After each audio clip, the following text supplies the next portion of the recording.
It is Friday, which means we start the show off one thing. I can't go from one to the. I finally figured this out after 10 years of doing the morning show, that you can't quite do a certain thing, and so you've decided to do it this way. It is Friday, so we go here to kick things off once again on SDH. No, not that one. That's not what we were doing. Oh, it's going to be that kind of a day. Okay. So that was kind of a tease to later. So at 10 o'clock, we're going to have our friends from Macclesfield, Rob Smethurst, the majority owner, is going to be joining us. We're going to go over everything that happened in the FA Cup. Let's see if we can trigger it now.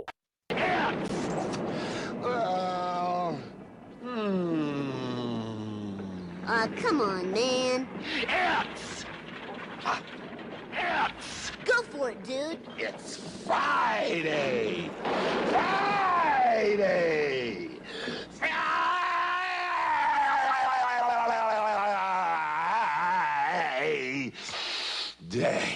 Okay, so it's going to be one of those days. All right, so here's the rundown. We are efforting our friends from Beyond Goals Mentoring. It depends on the airport. And Abby, who is there, might be able to see our guest that we are aiming for here in hour number one, because he's got to catch a flight to South Florida. He might be at that airport, Abby. He might not. He might be at another airport heading to Central Florida. We'll find out here in a bit. So hour number one, the contents we kind of know, but they're in somewhat of a flux when it comes to order. Efforting a guest for hour number one. And it depends on flights and airports and traffic and all that kind of stuff. Also, we've been telling you everything about the Oceania Pro League, the OFC Pro League. They're kicking off tonight. You can catch all the games this season on FIFA Plus. And the first match is tonight, East Coast time in the United States. We're going to catch up with some more of the coaches heading into this first weekend. It's been really cool to be able to let you know what's been going on with the launch and everything. And we're not done. We're going to be covering the league pretty much all the way from one end to the other, because there's only one time on the planet when you can do something for the first time ever. And this is important. And for those of you that get the morning espresso, by the way, I guess technically this is opening kickoff, brought to us by our friends at Morning Espresso and presented by our friends at Oglethorpe University, when Jason kind of gives you the rundown of everything going on in and around the sport. So the deal is this. You only get the one chance to make that first impression. You don't get that second chance. OFC Pro League kicking off tonight. We're going to hear from some coaches coming up in just a bit.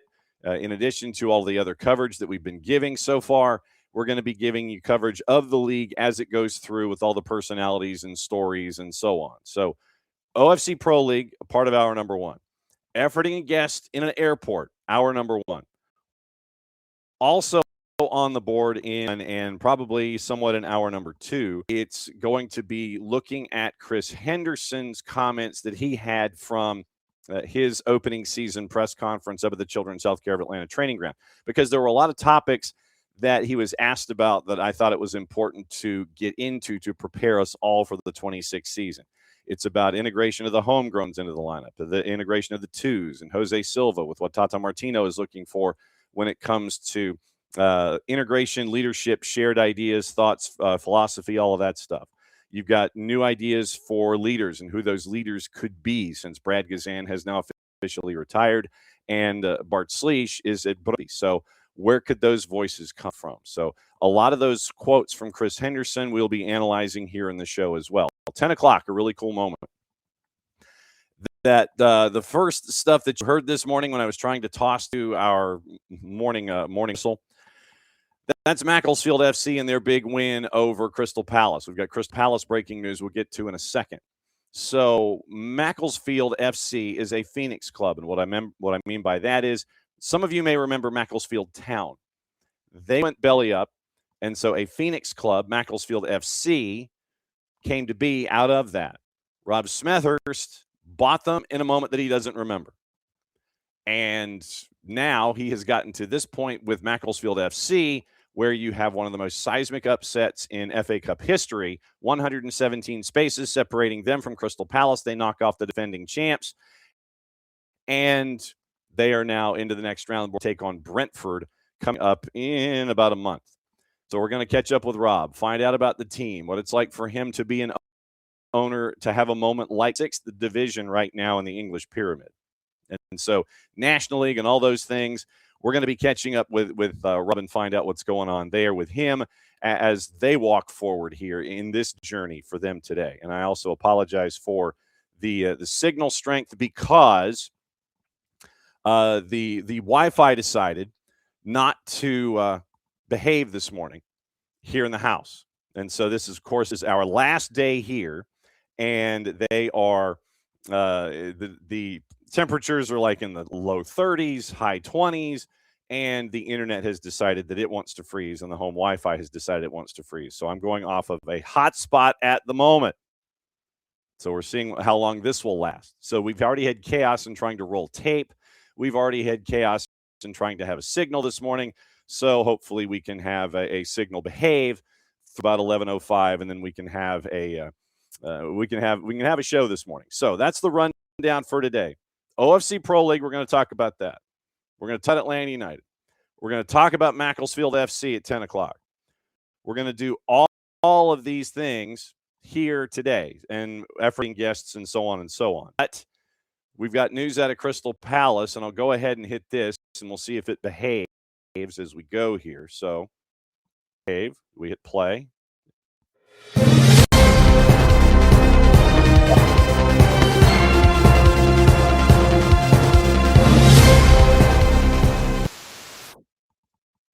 And so that worked, at least temporarily. So this morning, it was announced at his press conference that Oliver Glasner is leaving Crystal Palace at the end of the year. Leave Palace to pursue other chances. What those are, we don't know. But job openings that will open at the end of this year in the Premier League, if that is the direction he's going. Idea.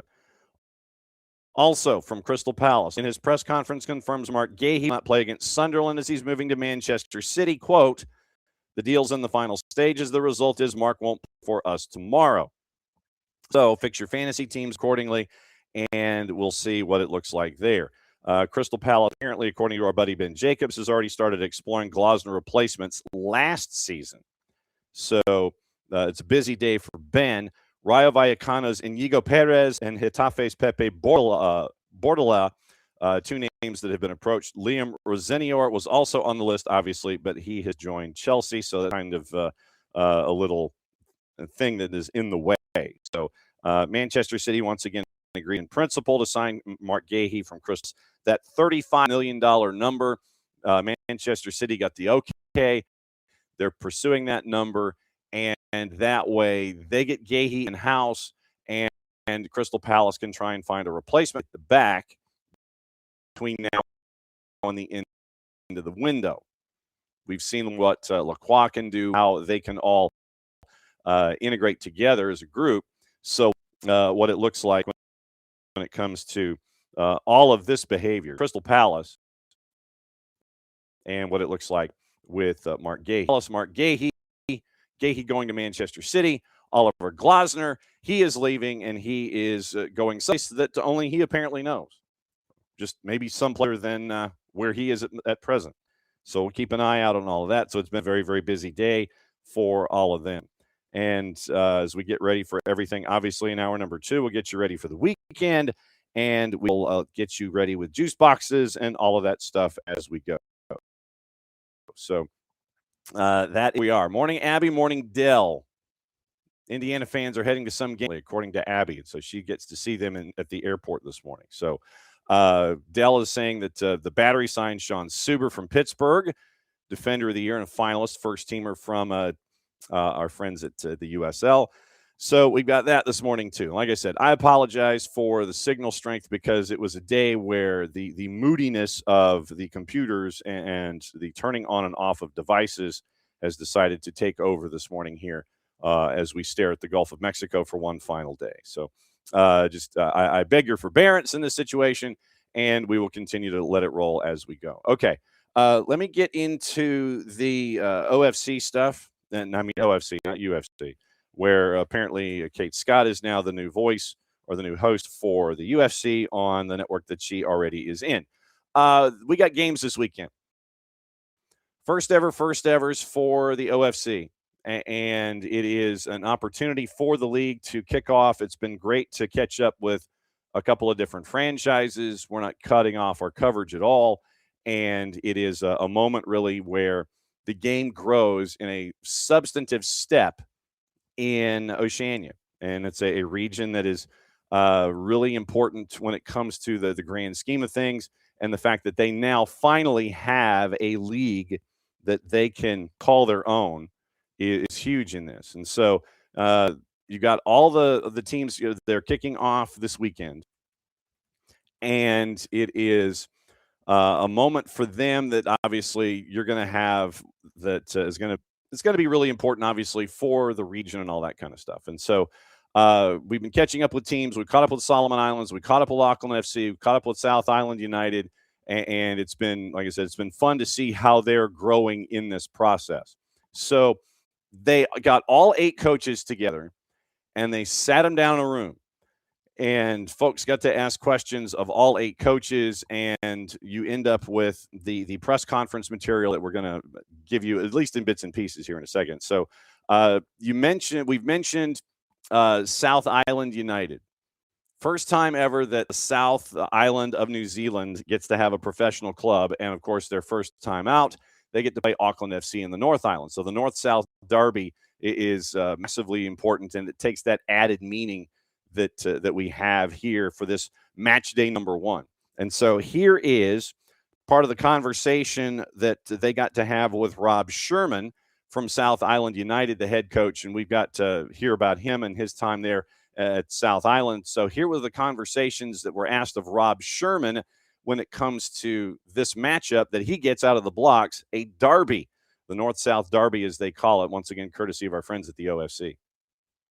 I think it's a major step for the whole region, ultimately. If you look at, say, world football recruitment, this particular region is under-recruited. There's a huge amount of potential, and so this league is the real opportunity to get players into top football. And just in terms of your team, how have you gone about assembling your squad, and how happy are you with what you've been able to pull together? Well, we just recruited, tried to recruit predominantly South Island and New Zealand based, which we've done. I'm really happy with the boys. And so that is the early sound from Rob Sherman. Quite nicely. So, this year is a foundation year, and hopefully by the end of the year we're in a good position with and South Island in a stronger position from a club perspective. There you go. That's the quotes from Rob Sherman as he's getting ready for his matchup here on the weekend. So that is run head coach of South Island United, and that's only a part of the process here. Then you catch up with another one of the head coaches, and it is Sinisa Kahadzic from South Melbourne FC. And Kahadzic, let me see if I can spell Sinisa Mohadzic. How do we spell Mohadzic? Hang on, because I know how to say it. Sinisa Kohadzic. Okay, so Sinisa Kohadzic, South Melbourne, and I'm doing font as we go here, South Melbourne head coach. And so conversation continues with Sinisa Kahadzic about South Melbourne and their run and them getting ready for what's going on in the OFC Pro, getting ready for their first time out. So here the Q&A, here's a bit of that with Sinisa Kahadzic as he gets ready for match week 1. Yeah, for us it's always been, we've been part of Oceania before in the history of our club. But at the same time, we're always wanting to make that next step as a club, and we find this competition not just valuable for us, but even valuable to integrate with and obviously be together with the Oceania teams and get better. Not just us as a club, but to help each other to get better and learn from each other. But at the same time, it's a competition where we take it very seriously, where we always come to win competition. So our preparation's been in that way, where we're taking this very seriously. Obviously, it's a bit of unknown for us, other teams in the competition, which something we will find out after the first day. But we as a club, we're very ambitious, and that's the way we prepared to come in this competition. Can you just explain a bit how the club will juggle this competition and the Vic NPL? Yeah, we obviously have a big squad of 32 players. So obviously, we only can have 23 in here, but then we have 9 players that are under the age of 23 in our NPL roster, which we're going to integrate and give opportunities to many young players, which this is what it's about. The young players that we have, they have a big opportunity to showcase themselves on big stage. And for us, it's at the same time to see from these other clubs here, is there any players that we can bring along and maybe bring them to us and get them in our competition to playing too. Sinisa Kahadzic, head coach of South Melbourne, as they get ready. And there are some really cool storylines that are attached to the teams that we haven't had the opportunity to let you know about here. Obviously, it is South Melbourne is the club of the 20th century in Oceania. They make their return to Competition Pro League, and this comes off of the back of the Australia Championship title in December, and they've kept that core group from Kahadzic there in the soundbite. Tahiti is in this. They're going to South Melbourne out of the blocks, and they are in their first ever match. Samuel Garcia is going to keep his role once again as head coach of the Tahitian national team as a part of it. And by Teo Nui Tehau, the nation's all-time leading goal scorer and appearance holder. And Garcia is going to be playing PNG Hikari and Solomon Kings in Auckland. Vanuatu about them. They're going to have their head coach and their general manager for this first match. And so Lars Hopp asked about things. And so Hopp was asked to be there for the first match, as was the general manager. And so that will be the first match for them. PNG Hikari, Papua New Guinea, is with this as well. Brazilian coach Marcos Guzmão is going to be the head coach for PNG Hikari, and he admits that their preparation has been very intense. They're going to face South Melbourne in round number 1, and they are obviously really excited for the competition. So you get Papua New Guinea. Fiji's first professional club, Bula FC, and this is a story that we're going to pursue with the league. They're going to take place in the first match ever. This is the match tonight. Tonight, East Coast time, is this matchup with Vanuatu and Bula. Stefan Ovre is also the head coach of the national team, and so he's going to be head coach of Bula FC as well. Fiji's all-time top goal scorer and appearance holder, Roy Krishna, is a part of the squad. He gets to come back to the Pro League, and this is something that I think no one else can touch. The uniforms, the kits and the jersey for Bula FC, he designed them. It's his uniform. It's his soccer company that is responsible for the design and the implementation of the jerseys kits. So in addition to what he did on the field, Roy Krishna is now designer for Bula FC and their gear. So if there's a way that we can catch up with Roy Krishna and find out about how it's been like in this second life of his and being able to design something for his country, for his team, that's something else that we're going to be chasing as we go. So the first ever match tonight, Bula FC, Vanuatu United, and it's going to be on FIFA Plus. All the matches are going to be on FIFA Plus, and they're doing a system that is it basically is a hub system. So they're going to play a lot of matches in a 10-day. Usually it's like 3 matches, a 10-day period. Then they go to the next hub. 3 matches in a 10-day period, next hub. You're going to get your opening weekend tonight and tomorrow, our time, East Coast time. Then they really go truly hub, and it's the 3 matches in 10 days, and then they move out, 3 matches, 10 days, next hub, so on and so forth. So that's kind of what you're staring at when it comes to how they're going to play all of these matches. It isn't just, 45-minute drive here, 45-minute drive here. The only way they do that really is from hotel to practice facility to hub. it's like 4 and 5 hour flights. With an 8-team league, 4 and 5 hour flights going from one place to the other. And so it's a little different. And so that's why they went hub in this first season. And it's going to be interesting to see how everything evolves when it comes to the OFC Pro League as we go here this morning and this whole season. But obviously, today is a big day for them, and it's a big day for the region. It's a big day for the sport, and a morning local. And so we're going to be obviously keeping an eye on it all, and it's going to be intriguing to see how it evolves, whose clubs are instantly out of the blocks that are ready to go. And I imagine that would be Auckland and South Melbourne and stuff like that. The teams that have had to assemble over the last 3 months, I imagine it might take them a little bit of time to get acclimated. And so we'll find out what it looks like here. But obviously right now, this weekend, it starts tonight, OFC Pro League. We're going to give you highlights, and we're going to give you sound, and we're going to give you features. Remember, Ronan Wynn is now in the league, so we'll be catching up with Ronan.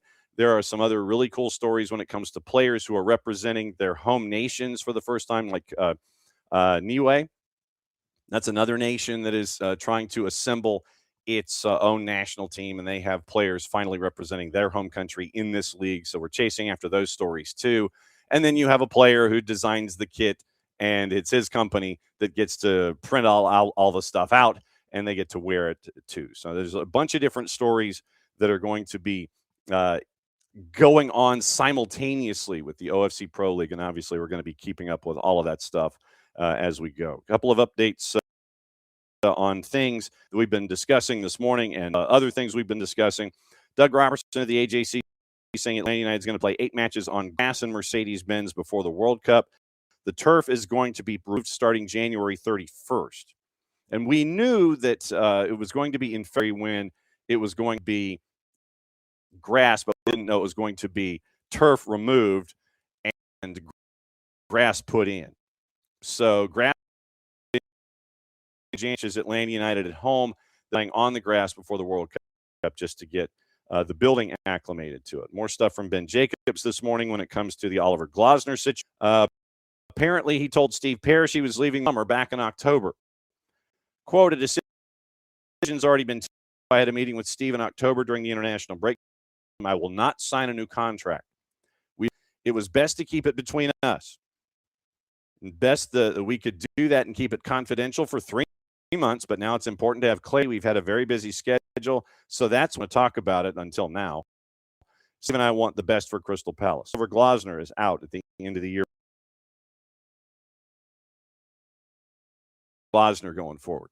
And once again, I'm going to apologize off the top. The Wi-Fi with all the windy conditions and the cold is forcing me to go off a hotspot this morning. So that's why it looks a little jumbled. That's why it looks a little weird. That's why it looks a little max headroomy when it comes to anything and everything this morning. So I'm going to apologize off the top for all of this stuff that we have here this morning.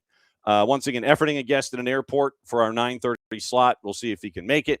And then at 10 o'clock, it's Rob Smethurst from Macclesfield, and it is an opportunity to catch up with them and find out what's going on after the big win that they had. So it'll be really interesting to find out what's up with Rob Smethurst and Macclesfield in the 6th tier as they get ready for – they had a match, I think, on Tuesday, and it was an opportunity for them to kind of get back to in the 6th tier. So we'll see what happens there, and it'll be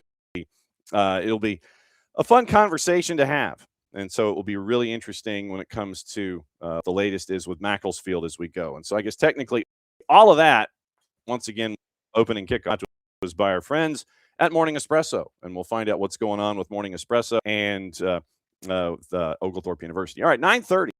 Wow. Okay. So this guy said, he shot me an email, and he said that he will effort 9:30. I told him he could come in earlier if he needed to because of airports and things like that. And I know he's on a clock, so let me go ahead and bring him in. And it is our buddy Garza. Where are you, sir? I'm currently at my boys' house, and then I have to pick them up early from school and then head straight to the airport. So, yeah. My okay. middle son had an award ceremony this morning, so I'm just getting in. No worries. Yeah. It's all good. Happy New Year, man. It's been a minute. has. And that's why I wanted to have you in this morning to kind of break down 2025 from your perspective. We had Parky in last week, and I wanted to ask you what you specifically learned with your time with Beyond Goals in 2025. Man, that's a great question. I Nothing like specifically, dropping a bomb early on, yeah? I specifically learned that I think our message and our niche of what we have is extremely useful for youth sports these days. I think as we continue to build our reputation within the United States and having I don't say more clients, but just more players that we work with, you really start to understand the importance of the mental side and aspect of what the game can bring. And I think coming from a holistical standpoint and kind of point of view, has really allowed us to just gain some beautiful and amazing relationships with people from all over, not only within the United States, but all over the world. And we continue to try and do the best that we can with what we have. And I'm very grateful. I was just at the Rookie Symposium last week. I had to do a couple of panels with all of the rookies who got drafted. Only 20% of them will sign first team contracts, which is, there's 90 players. So you'll have 18 players that will truly make it. Other than that, you have another 60% that will be in MLS Next Pro. So they'll be on, non-guaranteed contracts. And then you have another 20%, another 18 kids that will not sign anything and hopefully be able to go to USL Championship or League One. But our theme this year, and I think something that I've learned over the last couple months, and I use it a lot within my mentorship, but our theme this year to eradicate discrimination is based off gratitude. So I think from 2025, I will use that word as that's something that we talked a lot about over the last bit of the year, was just the word gratitude and how to always have it serve as an awareness mindset instead of it being a feeling or an emotion. Have it be a mindset of how you carry yourself each and every day. So I think that is my biggest thing that I've learned over the last year. It came with a lot of different challenges with Beyond Goals, but in terms of scalability and everything else, but just grateful for what we do. How grateful are folks these days? And I mean by that is gratitude can come in a bunch of different forms. It can come in the way of gratitude for your place, gratitude for family, gratitude for those folks that are closest to you, gratitude for what you've been able to accomplish and those that have helped you along the way. How grateful are folks these days that you come across about their lot in life? Yeah, I think sometimes just teaching them what gratitude can be. And I think sometimes helping kids understand what gratitude is, because I think most of us these days, and I'd say most people, we base our happiness off of instant gratification. So it's, these kids these days, it's the same thing. It's instant gratification of getting a like on social media or whatever it may be, or having a certain amount of followers or whatever it is. But sometimes I think life is so much more than just those instant gratification moments, and helping them understand that what do you have around you at all times and what's there to support you? How can you take the good out of the bad? How can you always look at the bright side? And I think that's an important piece. That's an ultimate goal. It's a very hard thing, especially for us. Whenever they first gave us this project and this theme to eradicate discrimination within our league and using gratitude, my first thought was obviously a negative. We have used, our themes of respect or competitive stress or understanding moments on how to get rid of racism and sexism and Semitism and all the isms, but gratitude, I was like, what the hell? How are we going to make somebody, understand how to not be a racist by helping them understand how thankful and grateful they are? And so that was a huge hurdle for even me to understand, to kind of help others see things differently. you can't save the world, but I think in terms of getting people on the right page and on the same page in terms of respect, it all comes down to that. So it's been an interesting few months for me, traveling a lot, doing a lot of speaking engagements, and just kind of learning from others, listening with open ears and open eyes, and just continuously building not, I think, only our reputation and staying relevant within the game today, but just continuously learning from greats that have lived some pretty cool lives. How hard is it to listen these days? Because I would imagine at some points that even as adults, we kind of listen through folks at times instead of with folks, and that then what they're trying to put upon us, even in a casual conversation. If somebody starts to, and if you're thinking in yourself, you're having lunch with somebody, you're having a sit down, and in your mind it's like, man, I got to think about this, I got to think about, and that other person at the other end of the table is talking, and you're just kind of listening through them, and they're trying to tell you something important. There's a difference, I think, at times that folks don't necessarily understand about listening through someone, listening to someone, and do we get in that sometimes where you're just kind of thinking about other things more than you should instead of being present with that person with you? Oh, I get caught doing that all the time because I have 1,000 different things going through my mind at all times. But I think listening is an important skill and trait that we all need, especially as a former player. You usually have people who tell you an exercise and they'll only tell you once. They won't give you the direction again. And if you can't figure it out, well, then guess what? You're probably going back to the locker room with some coaches if you did not listen. So I think in that sense, I think listening is key and vital and essential. But I think that's the beauty of kind of what Parky and I do, is that we get on with these calls with kids, and you are able to really notice which kid wants to take all the information in and which kid is going to most likely apply all the lessons that are learned or all the experiences that we have gone through, and they are able to implement those things in their everyday lives. But you also get the kids. Parky and I were just having this conversation yesterday. A mentee that I have had in the past and a mentee that he currently works with right now that is just so hard to get through because he's not paying attention or he's on his phone half the time during a session. So, it's one of those things to where it can only be up to that person who wants to continuously grow and in the right direction. We've had a few of those before that we've worked with to where these kids have an enormous and such huge amount of potential within what they can do with the beautiful game. But if they don't have that quality, if they don't have those character traits, then it's going to get them nowhere, just talent. So, sometimes those kids might have to learn the hard way, but we can say we are more than thankful that I'd say probably about 99% of the kids that we work with are very good listeners and really take everything that we say to heart.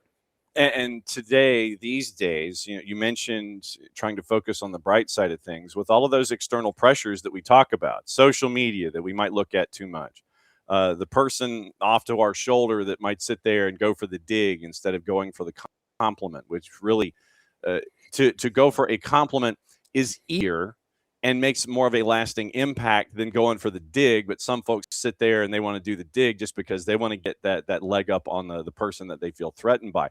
How difficult is it for mentees these days?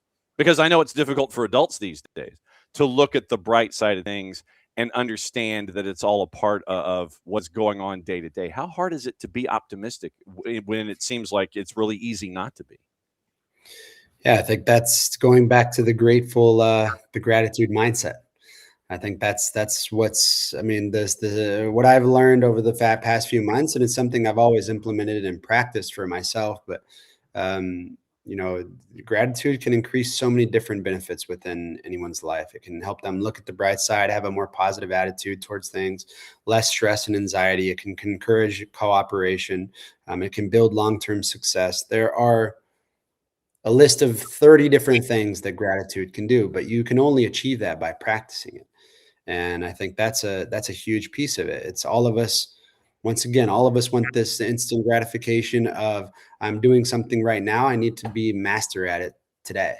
And I think even gratitude takes practice. It takes time. It takes the more understanding you have towards it, then the more optimistic you can be about everything that's going on.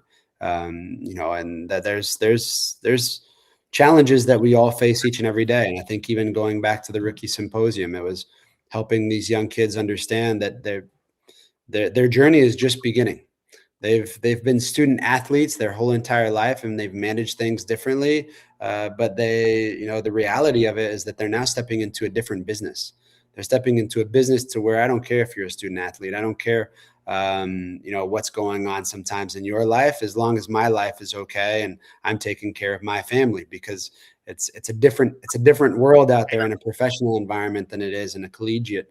And I'd say it's much more, the relationship sometimes can be transactional, because you're fighting for one simple objective. But at the end of the day, I look back at my career, I talk to Parky every single day, and I'm sure Parky can say the same, but we don't talk to many more teammates that we have or have had within our careers. And that's sometimes how it goes. But at the end of the day, you see them, you give them a huge hug, you're brothers for life. But sometimes I think people underestimate the relationships that are made within the beautiful game, because yes, there are some beautiful friendships that are made, but it's a different life. And I think sometimes helping those kids understand the life that they're stepping into, it's not an easy one, but how they can still use gratitude within being the 90 draftees of being selected, and still how many kids would die to be in their shoes. Okay, let me ask you this: how long do I have you this morning? I have a 10 o'clock cutoff. Okay, so that's okay. So I just wanted to make sure I didn't Our normal time. Yeah. I just wanted to make sure that I didn't need to sit there and it's like, yeah, I got to make my flight. So I just wanted to make sure that our normal time is normal time. Okay, Rookie Symposium.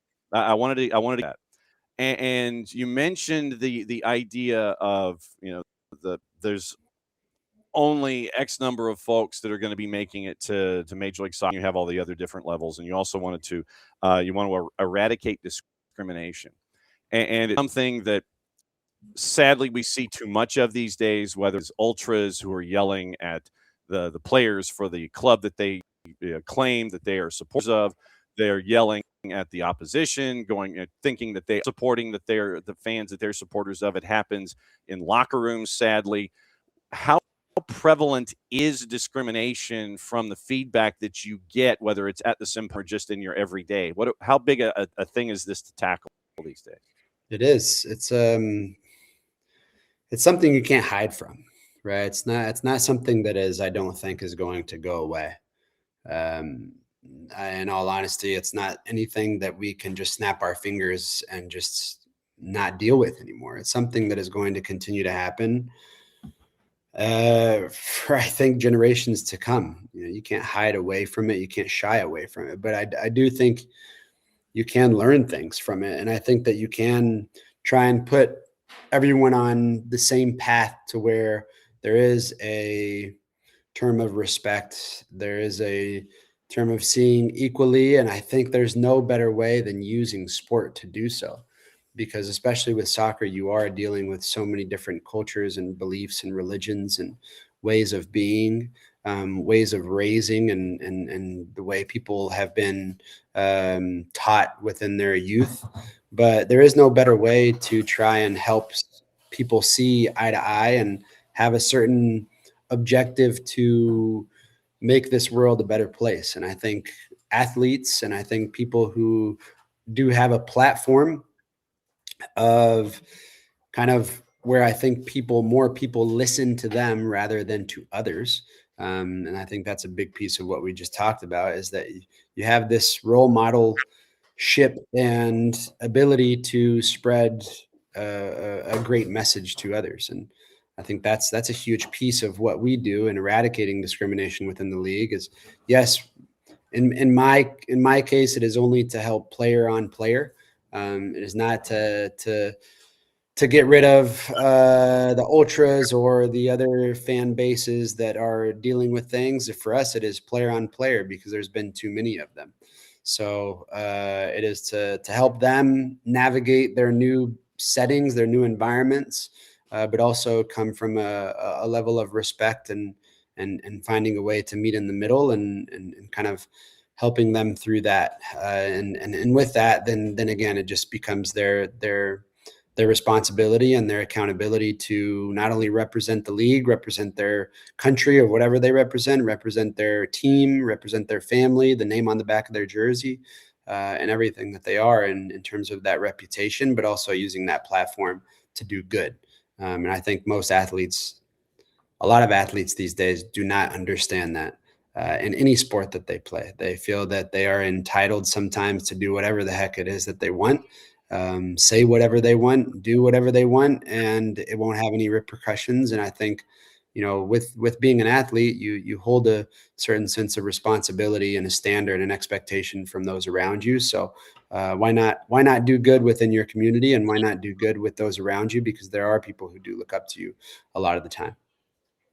Is there more today than when you were a player and when you started? Is this something that really does need to be tamped out at a greater rate than it had been in the past? Yeah, I think this is why we have created this initiative. In 2023, I believe there were in 2022 and 2023, I want to say there were over 25 reports of player on player discrimination. And I think that's uncalled for. I dealt with something in Cincinnati that was uncalled for in 2020, right before COVID year, where our head coach got fired because of something that was discriminatory. So I think having me on board and being able to share certain experiences and things that I've gone through as a player that has been detrimental to an organization and also to your team and to others and separates locker rooms. There's a lot of things that I think can happen. And so sharing the message and trying to do good. Within 2024, we only had 2 reported incidents. In 2025, we had another 2 reported incidents. So, I mean, going from, over 20 to 2 and 2 within 2 years, I think, with what we're doing has been very influential for the players and to hold them responsible. And I think it means that much more having somebody who's been in their shoes and somebody who sees the bros in the locker room from way back when, rather than having somebody that's from legal team and walking in with a suit and telling players what you can and cannot do.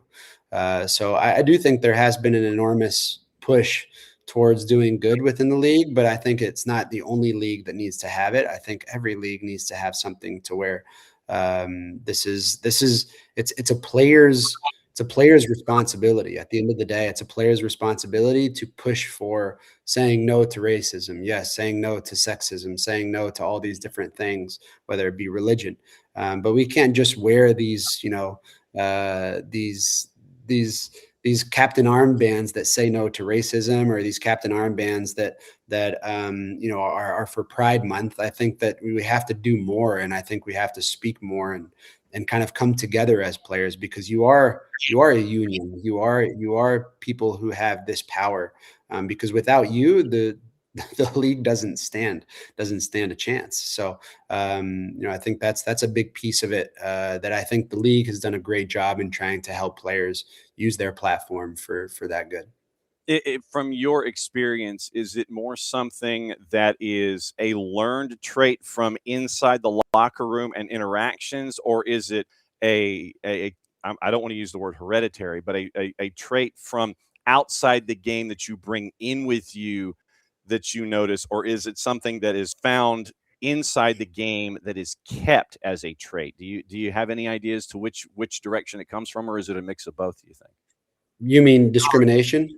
Yeah. When you come across these kinds of discussions and players that have these thoughts and they'll think something inappropriate, is it a learned behavior, or is it something that's brought in? I think it is a subconscious. It is a subconscious thought, right? Of we've all been there. You know, we've all. I mean, I can recall we had these conversations as a group when we started playing as one. That I could recall in middle school, we would call each other a certain word, and that word is completely forbidden today, right? Yeah. And so there's certain things that I think, you know, you just you grow up with, or you don't realize the magnitude of what you're saying and how it can affect someone else. So I think being a part of something to where you know, I think we had a lot of psychiatrists and psychologists on board when we first started this initiative, and one of the things that I learned is that you can't teach something to someone when they are already you know, set in their ways. It's impossible. When somebody is set in their ways, you can't teach them anything, but you can help them navigate on how to find a way to kind of not necessarily be different, but sometimes just be more understanding. And I Yeah. think that's a huge piece of it, is you're helping players be more understanding with that awareness mindset of of everything around them. And I think that's a huge piece of what we do. There are going to be players in this league that have maybe been brought up or have maybe learned certain things that along the way, or the last year we focused on something called competitive stress, right? To where you want to win so badly, you'll say anything to mess with the other person, even if you don't mean it, right? So there's certain things that I think that can really bring out sometimes the worst of us, and that happens. Sometimes we're provoked enough to where, you know, we say something we completely regret, and I think, you know, within the league over the years, it's maybe before it was much more of a cancel culture, and I think now, you know, the league has really implemented a process to where it's a very much restorative process, and bringing back players in, and helping players understand the magnitude of what they say and how they say it, how they act, and the platform that they have, like I said, to be those role models. And it's a pretty cool initiative to be a part of, because I think it exemplifies maybe like what I and myself and Parky try and teach kids, is that it is what makes you successful in your career is not the game. It is the elite personality that you have. And you know, I think that just is something I am very proud of, that the league gives me that platform to serve as a spokesperson and to serve as an example, to help teams and players understand how to act and how to be each and every day. So I think that just goes back to my whole entire career of one of the panels that I did before the Rookie Symposium was with every single community and player engagement staff of every single team, and how important it is to connect with the players to get them involved in the community and the platform that they have, and being involved in the foundations and organizations that they have, whether it be from Special Olympics, whether it be from the humane societies, and every opportunity that they have to just be involved with their community. And that was an awesome moment for me as well, and getting to share the stage with some of the staff from here from Atlanta United, and then explaining how to build those relationships and how to bridge that gap between player engagement and community engagement staff with players. So there was a lot of good that was done last week. I'm so thankful that the league does those things. The Rookie Symposium, I think, you know, who knows how long it's going to last with, you know, how this league is continuously evolving.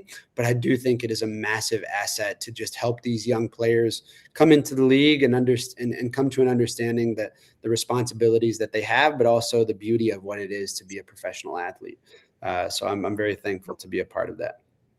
Yeah, and you've opened a large door for future conversations with us when you come by and visit on Fridays. So let me wrap up last thing, because I know you've got a jet, both figuratively and literally. 2026 with Beyond Goals. What are you and Parky what's on the wish list for Beyond Goals in 2026? Yeah, I think, as always, John, is for us, I have no complaints with or any certain different goals than what we have had and set from the very beginning of our creation. And I think it is continuously growing the game the best way possible that we can and the right way possible, and helping young athletes come to an understanding and a realization that the game that they play is much more than just kicking a ball out on a field or saving a shot. There are values that are to be taught. There are values to be learned and lessons that they can use and experiences and events that they can use for the rest of their lives. So, I think it is continuously doing the great work that Mike and I and now Zara are continuously doing, and growing a platform that is very holistic and experience based and just big brother, big sister relationship based, because it takes a village for people to be successful in life. It can't just take one person, and it needs to take multiple people within their lives guiding them the right way. So we are a part of that village. We continue to build those pillars and being that village. So yeah, same goals as last year for me, to continuously grow and hit more heads in terms of growing what we do with Beyond Goals. And we love it that you and Parky get to come and hang out with us and share these ideas and come out with a larger audience and are as welcoming as you are with us, so we can have the breaking of the bread and all these comments and stuff that is a great education for me and for everybody here at SDH. Thank you again, my friend, for doing this. Get out of here, go to the airport, have a fantastic tournament, have a great weekend, stay warm, be safe, all the things. We'll catch up with you soon. Thanks for dropping by on your way to the airport. Be safe, my friend. Thanks, John. Appreciate it. Happy New Year to everyone. And yeah, be safe. Take care, bud.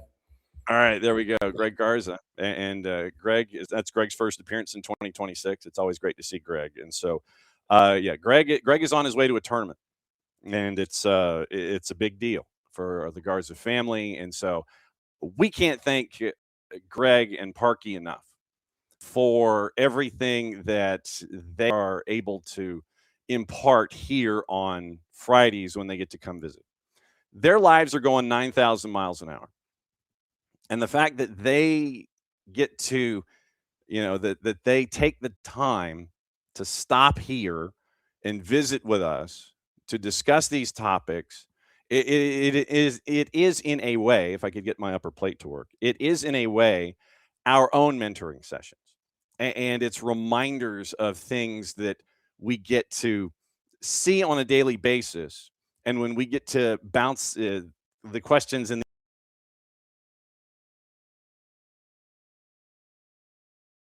you get the down that is from them as they are growing beyond goals.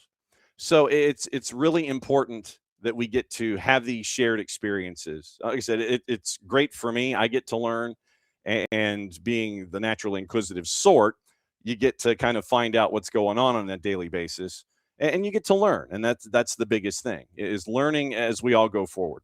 And so to be able to have Greg, to have Parky, I'd love to, and this is probably a conversation for the two of them, with the NWSL season coming up, I'd like to see if we could have Zara on to discuss what she's learning as a mentor now at Beyond Goals. And so at BG Mentoring on the Twitters, at MF Parkhurst on the Twitters, at BeyondGoalsMentoring.com on the World Wide Webs, and we get to have those kinds of experiences with them as we go on a weekly basis when they get to come in and drop by. So it's always really cool to have them come up and visit. It's been right now, we're going to catch up with Chris Henderson and his thoughts when he had his press conference earlier this week at the Children's Healthcare of Atlanta Training Ground. We are efforting Jason to come on in the final half hour just for a little bit.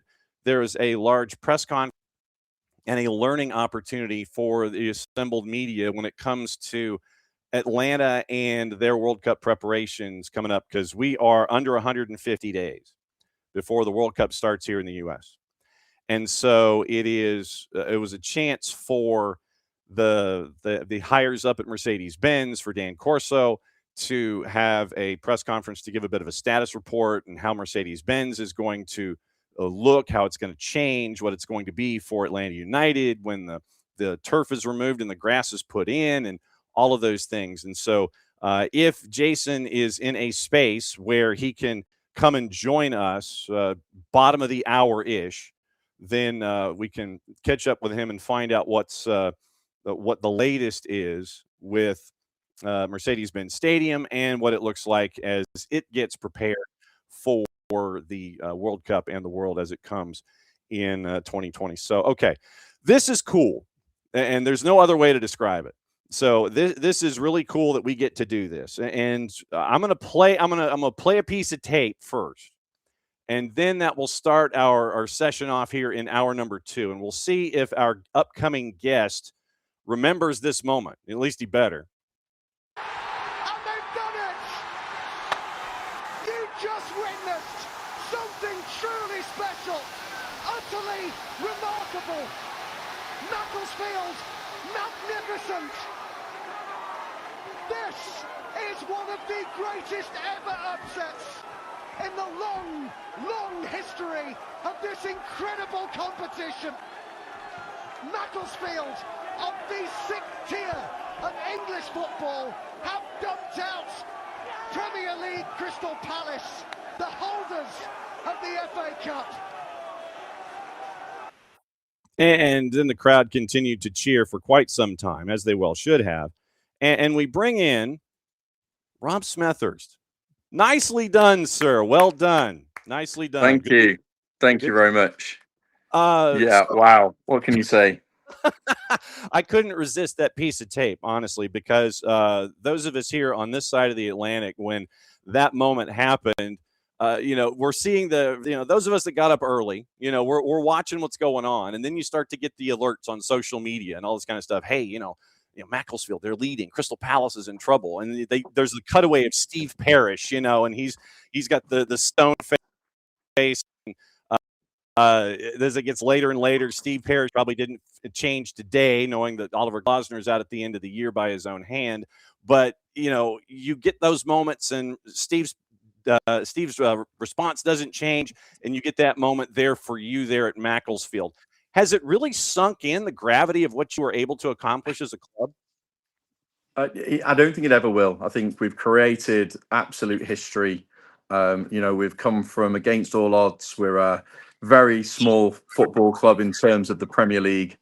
We've got players here that, still have jobs. They're plumbers. They're bricklayers. And suddenly, they have gone out there against Premier League giants, with Crystal Palace, in the Premier League with nearly 500 million pound budgets, players on the pitch at, huge amounts of value. And us as a little underdog story have gone out there and made football history by, beating them in, if not one of the biggest upsets in FA Cup football history. And, to be a part of that, and for the community and the fans and all the people that have supported this football club through thick and thin, really have had one of the biggest moments in upsets in history. So it's just been, we're all still absolutely buzzing. We're the team and the staff, we're all so excited.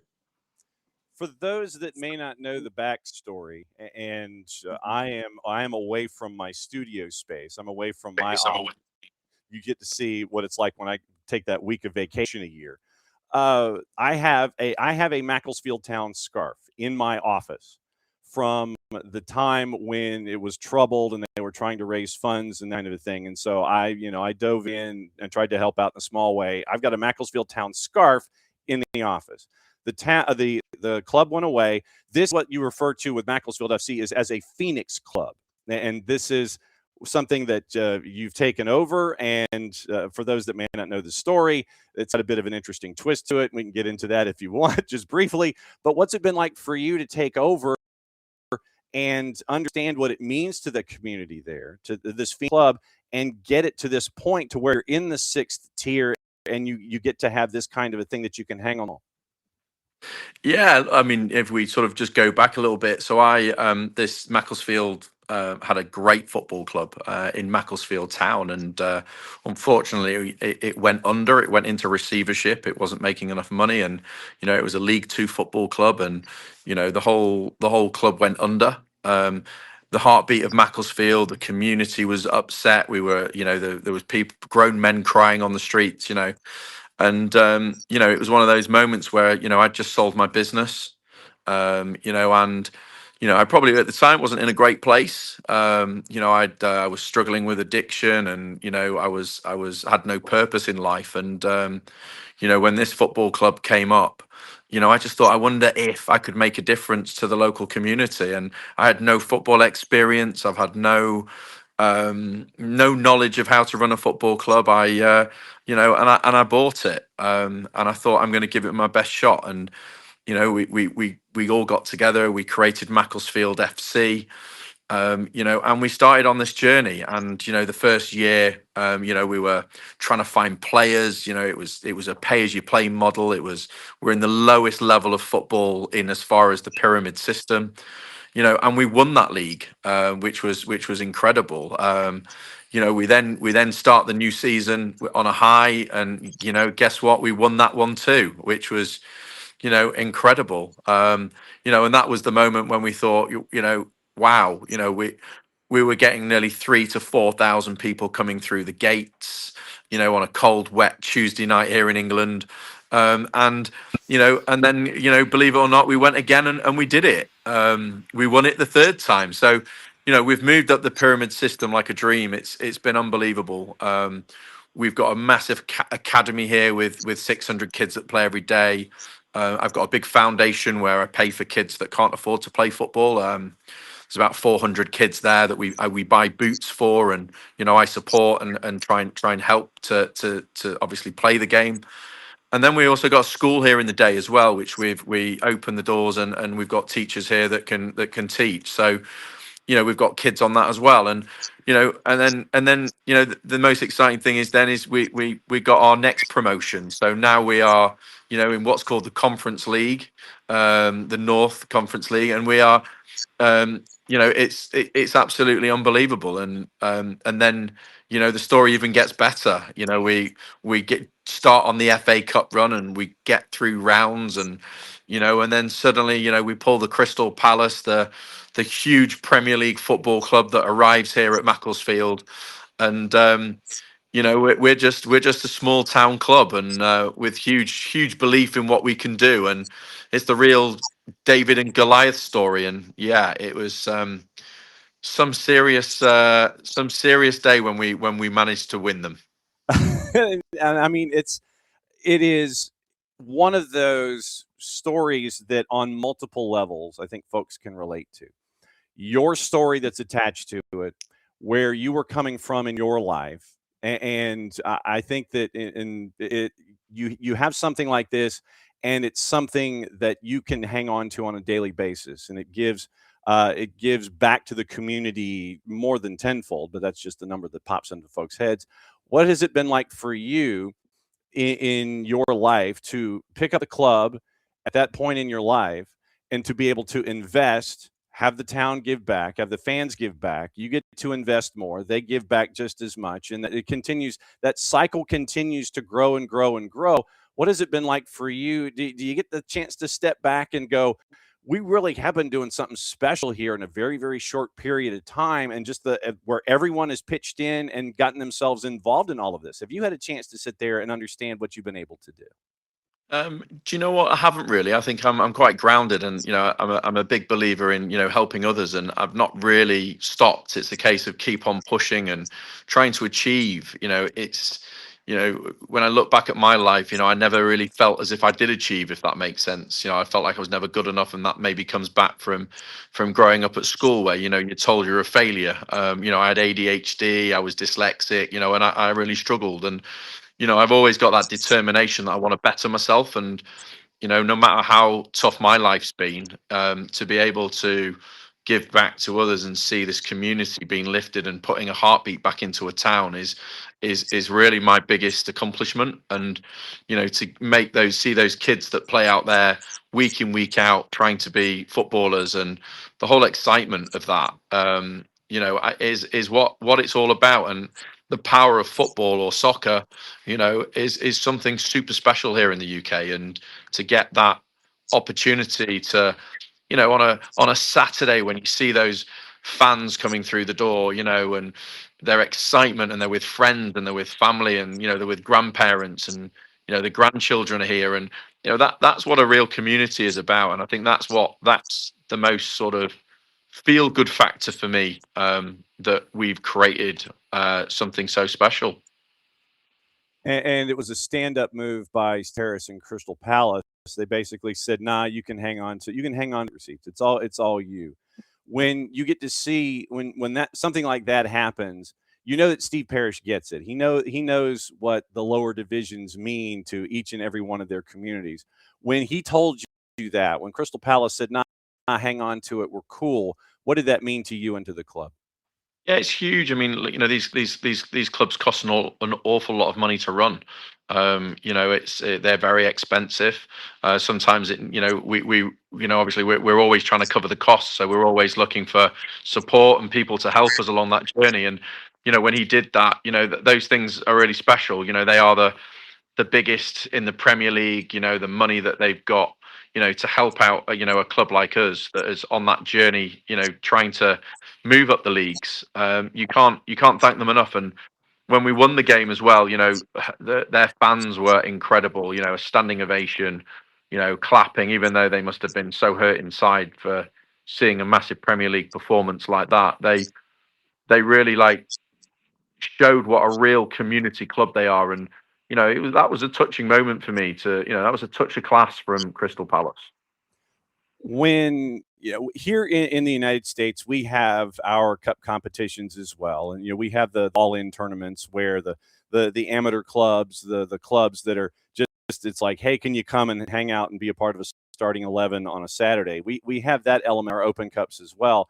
For someone who doesn't necessarily understand what the FA Cup means to English football and to the entire scope of it all, how would you describe it? I think it's one of the most biggest tournaments, you know, in the country. You know, it's been going for such a long time. It gives the smaller clubs a dream. You know, a potential, you know, dream of a David Goliath story. You know, though it even very very rarely happens. You know, it's a huge tournament where the smaller clubs get the opportunity to play against the big ones if they are lucky enough.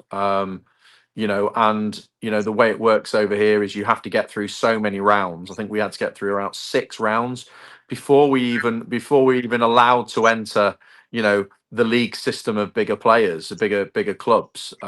So we've been working hard all through the season, you know, already to get to the level, and then it's only now that the last in round 3 where the Premier League clubs come in. So to draw them was incredible. And then obviously to win was just incredible. And then to top it all off, we're still going. We've now got. Oh, I think somebody probably tried to call another massive game against Brentford, which is unheard of, to have 2 Premier League clubs coming over and playing. So if we win that, which would be a dream, wow, there will be no words. There will be, I'm sure there'll be lots of partying. I no doubt about it. Rob Smethurst hanging out with us here from Macclesfield FC. Have I froze? No, you're good. No, you're good. You are all good. Yeah, you're good. You're good. You are okay. You're good to go. You didn't. I think I may have gone. Nope, you didn't. You're good. You're right there. I know that we were having to deal with connections and everything, but no, you are good to go. And you checked out. Okay, so my guess is somebody tried to call Rob. So we'll find out here what's going on, and when you have cold fingers and 0 degrees outside. I'm back. Can you hear me? Yep, you're good. No, I don't.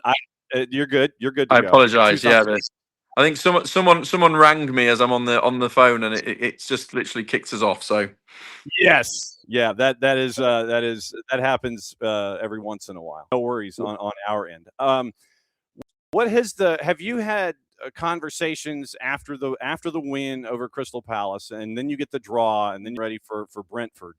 Have other owners in the National League, have they rung you up? Have they asked for feedback? Do you guys have regular conversations about day-to-day operations? What the conversations been like with you and the other owners there in the league after the win?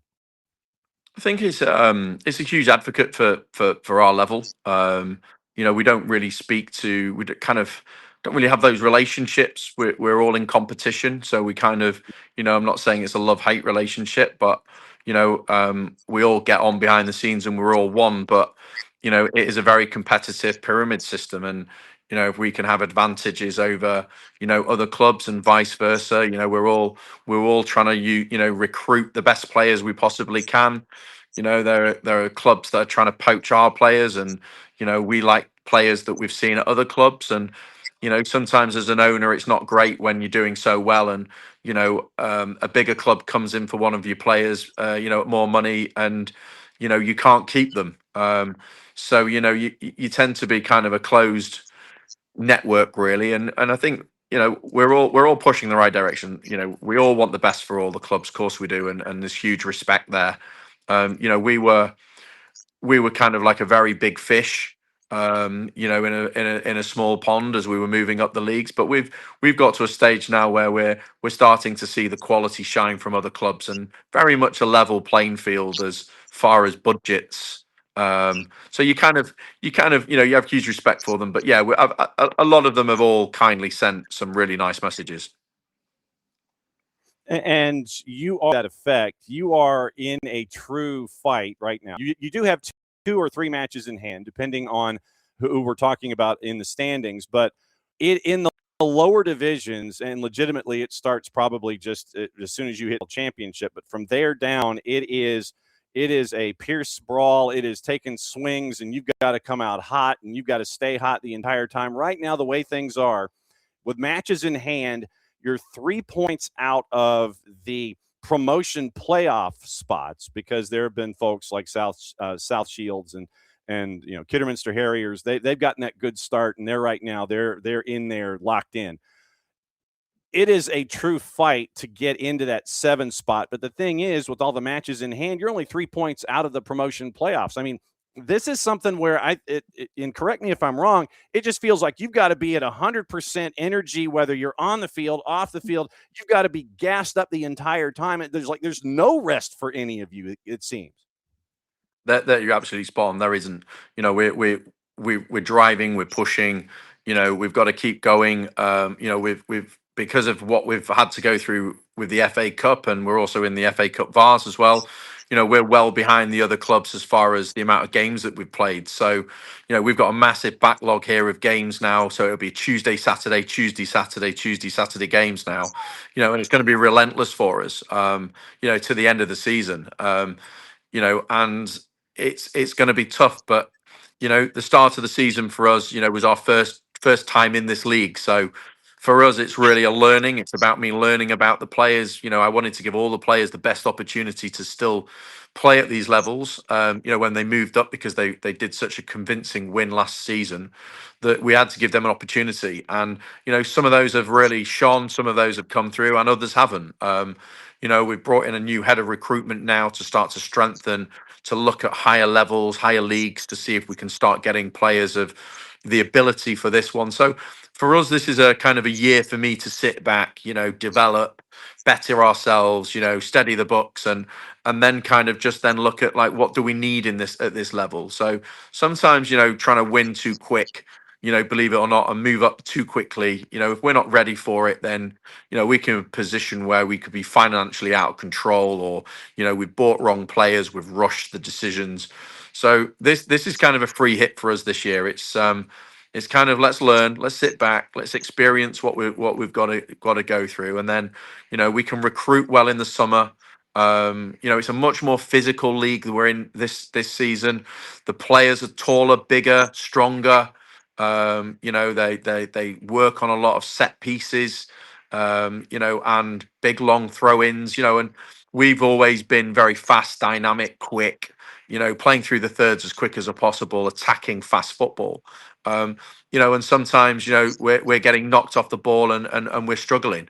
And then other opponents, we're running rings around. And, it also comes down to fitness as well. We've got a lot of full-time teams in our league as well. We are part-time, but I think next year we're going to have to make that move to become more full-time. And start with a full-time team that trains every single day, because we're seeing fitter, stronger players, and we've got to adapt and be better at that. Has there been one thing that you have learned about yourself that you didn't realize as a part of this picking up the franchise and owning Macclesfield to this particular season? I'm not necessarily including what happening at Crystal Palace, but what have you learned about yourself as an individual and as an owner in this whole process since you took over? I think, I probably came in here just the typical kind of, nice guy, respectful, and I still am that. But what I have had to realize is that it is a tough sport. It's ruthless. You're dealing with agents. You're dealing with people's emotions. You've got to be, if you haven't got a player that's good enough, you can't keep them. It doesn't matter whether he's your best friend or not. It becomes a very ruthless environment to become the best by, buying in the right players. Recruitment's been huge, and I think that's been a big thing for me is kind of having that more ruthless side a little bit towards how I have to operate, which was never me. That was never me as a person or a makeup. But when it comes to winning and determination, you have to find that sort of resilience as well. And I think, what I've also learned as well is social media as well, the power of, how people aren't nice on social media, and, when everything's going great and I'm doing fantastic as a club owner, you're the best thing in the world. When things start to lose and you start losing games and matches, people can very easily switch and turn and make really nasty comments. And I think that's the hard thing, where you have to strengthen yourself up, become more resilient, more ruthless, and maybe not worry so much about what people think as well. You've got a direction that you've got to focus on, that you believe in, and as long as I believe in myself to be able to be the best that I can, then I will keep pushing. Okay, so you've got a match tomorrow, yes? We got a match Saturday. Yeah, we're playing Oxford here. So we've got the lads have been preparing all week. Obviously, it's our first game back into the league. Again, this is what we pay the players for. This is about the serious stuff. This is the push for promotion now. So the lads are back to it. They're focused. It took me 5 days to find them, by the way. After we won Crystal Palace. I still think I've lost my striker. Think I don't know where he is, but I think we've finally got him back to the football club. So it's been so much fun. Absolutely. And thanks for letting us knock on your door to kind of let everybody see what the ride has been like. It looks like it's is there an official date for Valentine's weekend when you play? Is there an official date yet? We think it was going to be the 16th. We haven't got full confirmation, but we believe it will be 16th. It'll be on TNT. I'm sure hopefully you guys can watch it there. And also on YouTube, we've got 2 documentaries as well with the me buying the football club. It's called Robbie Savage Making Macclesfield. That'd be great if you get behind us and wish this little small town the best of luck against the big giants. And we like to do that every single time we see it. We cannot thank you enough for the middle of the afternoon, the day before a match day, to come and hang out with us for 20 minutes to kind of let everybody see what's on over there at Macclesfield. First off, it was great television. It was a great watch, and we know what it means to the club in each and every single way. I can't thank you enough for answering a DM on your Instagram account, so you could come and hang out with us. We'd like to knock on your door again if that's okay down the line, just to kind of get progress reports as we go. Is that cool? That's absolutely cool. Love that. So yeah, anytime you want. Thanks for dropping by. Get ready for match day. We'll be watching as you go, and we'll catch up with you soon, my friend. Thank you. Thanks very much. Take care. Bye-bye. All right. Wow, Rob's Thursday. He gets to hang out with us on a Friday, on match day. He's good to go. It's cool. There are times when we get to do stuff like that, and it reminds us that as far away as we may be, we're really not. And when you end up with those kinds of conversations, we get to see what's going on with the FA Cup. Very, very cool. So let me say hi to everybody here and break down what's going on this morning. Morning, David. Morning, Abby. Before she had to hit the airport, she was heading to South Florida. And let's see, saw some Indiana fans heading to the game at Hard Rock. Understandable. And they're probably paying $4,500 a ticket. Morning, Dell. Morning, Loke. Morning, Kevsey. and morning pars. So that is what we're staring at this morning when it comes to anything and everything going on in the Twitch pitch. All right, let's get you into juice boxes, at least overseas in British in football. So let's get you into the previews, because we were discussing in the in soccer over there that one of the matches this weekend could in fact be a double loser leave town match with what you're looking at with Spurs and with West Ham. You've got Spurs fans that are fed up with Thomas Frank. You've got West Ham fans who are fed up with everything, including Nuno. And so now what are we staring at with these matchups? All right, so let's take a peek at the Premier League and let you know what's going on. Later on, we'll do what to watch, where to watch it, how to watch it. We are efforting Jason because of the press conference that happened this morning.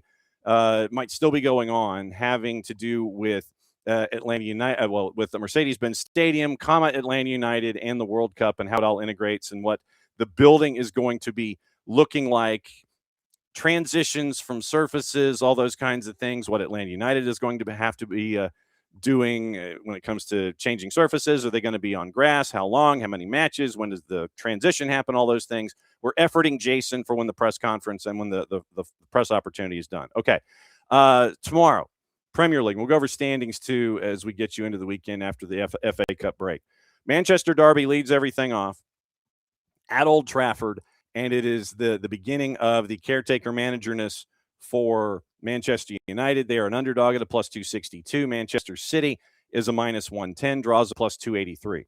Chelsea and Brentford at Stamford Bridge. This is part of the 10 o'clockers, 5 at 10 o'clock. Chelsea's a minus 141. Brentford a plus 357. Draws a plus 300. Leeds, who is now in the Sam Surridge discussion, according to some reports, plus 114, hosting Fulham at a plus 243, and the draw is a plus 231. Liverpool hosting Burnley at a minus 435. Burnley to win at Anfield is a plus 1040, draws a plus 545. Sunderland and Palace. Sunderland is favored at a plus 156, draws a plus 212, and Crystal Palace is a plus 183 on the road. Spurs and West Ham. Spurs on the minus side at a minus 139, draws a plus 291. West Ham is a plus 350 near 12:30. On Saturday is Forest hosting Arsenal at City Ground. They are a plus 500. Arsenal is a minus 189, and the draw is a 321. On Sunday, you have two matches. 9 o'clock in the morning, it's Wolves and Newcastle. Wolves a plus 347, draws a plus 296, and this is in the composite from our friends at Odds Portal.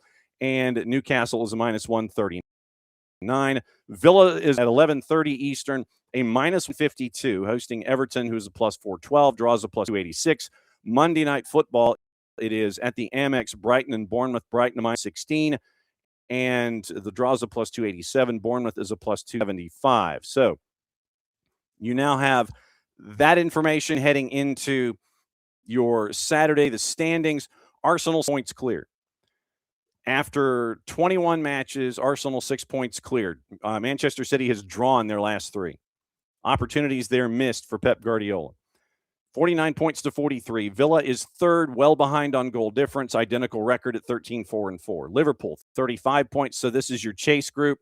Liverpool has drawn 3 in a row. They're at 35 points. Brentford has won 4 of 5. They are now at 33 points. They are in that 5th spot. And a lot of folks are saying that Steve Andrews is probably your coach of the year. I'm not going to disagree at present.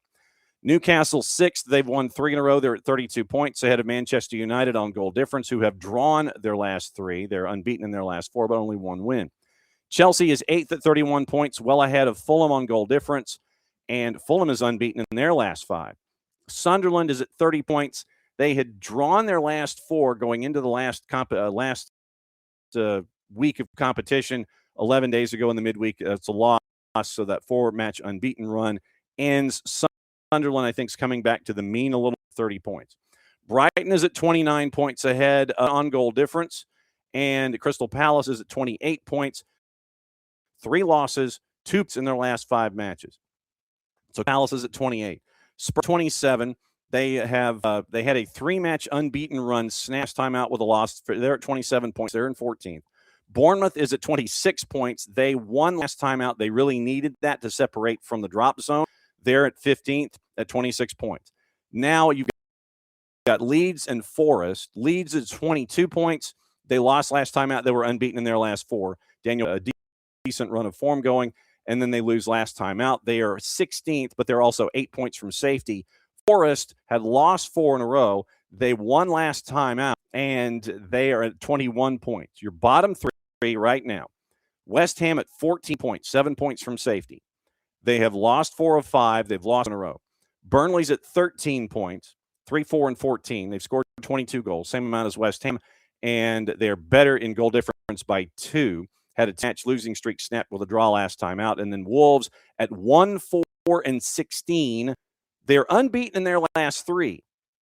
They have 5 points in their last 3 matches to get them to 7 points. 21 matches played, and they have scored 15 goals in 21 matches, and they have given up 41. So it's almost 2 goals a match they've given up at 7 points. Wolves well adrift from safety at 14 points. And so that's where we are. Morning, Ricky. Ricky's heading to Gulf Shores for the end. We are looking at what's going on. Well, it looks like Jason will be joining us here shortly to break. That is attached to the media availability with assembly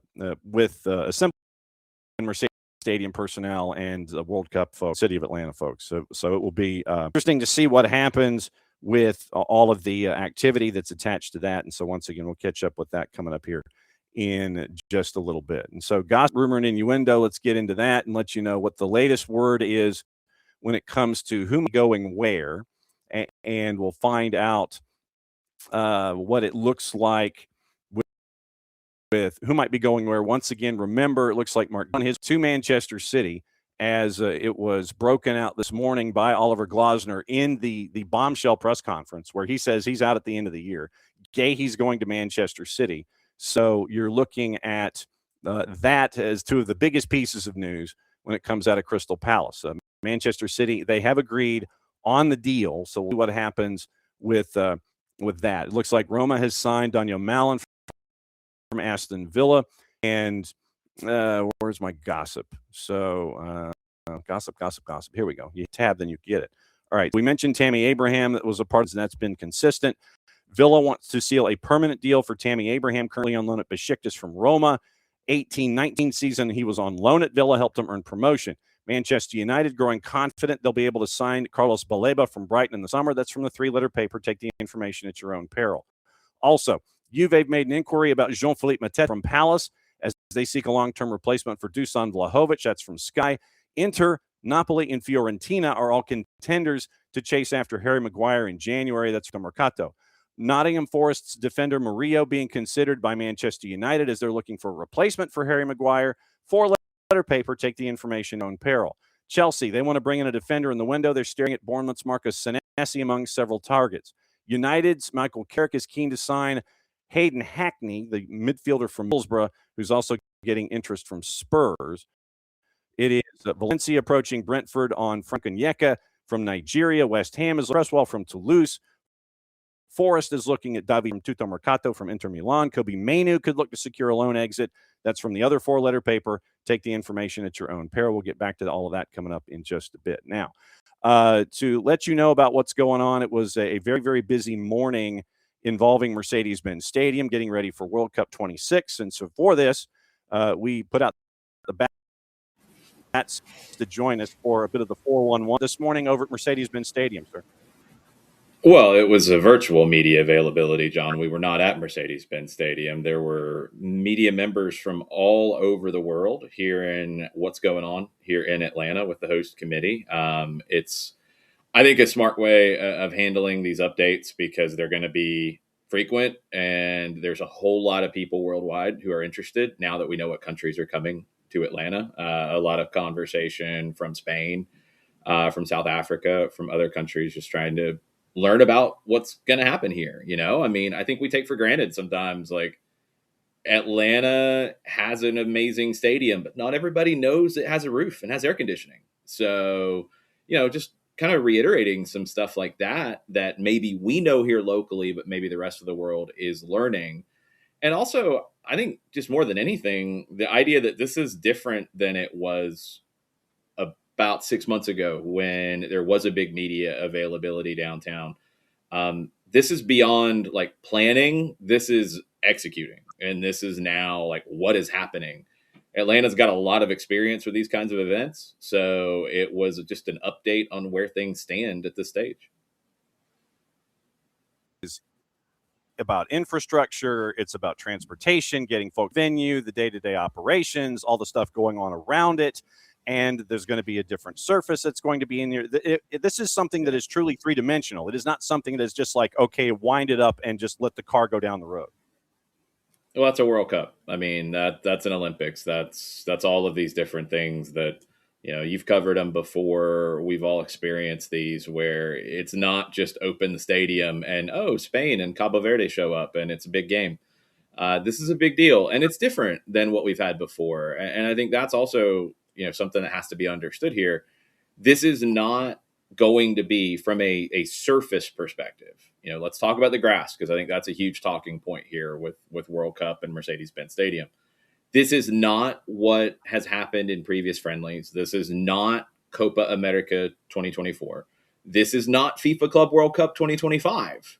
This is different. And you've learned from all of those experiences, but you're also taking into account what is unique about Mercedes-Benz Stadium. It has a roof, it has air conditioning, but it also doesn't have natural light. That's why it doesn't have a natural grass surface to begin with. So you're in two phases, essentially. You are going to, right now, remove the synthetic turf system in about 2 weeks, beginning January 31st. And you're going to convert to a natural grass playing surface for the World Cup, specifically for the World Cup. The way the venue is structured, the fact that the venue is used 300 days a year, you can't have grass in there on a regular basis. Is there a way in the future to have what you see like at Tottenham Hotspur Stadium, like you see at the Santiago Bernabeu? That's a whole different conversation. But for this summer, you are going to remove the synthetic turf January 31st. You're going to install a natural grass field for the games in the spring for Atlanta United and for the U.S. men's national team friendlies. After those games, you're going to then remove that field and replace it with a brand new field exclusive for the World Cup. That ensures the best condition, period. And, you know, like you said, this is not just showing up and rolling stuff out. You've done things already like ventilation, like drainage, like irrigation. You've already done some prep. You're working with FIFA. You're working with universities that have done these specialized grow labs to replicate conditions in each host venue that are all different. You know, the indoor venues are all different. The indoor venues versus the outdoor venues are different. You're doing all of these different things to have two effects, ideally. One, you want the field to be as good as it can possibly be for the players. And you want it to look as good as it possibly can for the players. I think you want it to play better, number one priority. And yeah, you want it to look good too. Those are two major elements that you've got to deal with. And, you know, look, you learned during the FIFA Club World Cup. Over time, you're going to have issues with grass, like in an indoor venue and in an outdoor venue too, to be honest. Like from day one of the tournament to the last day of the tournament, you're going to have more issues later on. They did take away something from Club World Cup, that one grass variety showed more wear and tear later in the tournament. So they've refined that. They've structured that. They've changed it. It's going to be a better situation for this year. So, you know, you want it to be stable. You want it to have moisture. You want the root health to be good. You want it to look elite, play elite, and be consistent across the tournament. That's your goal here.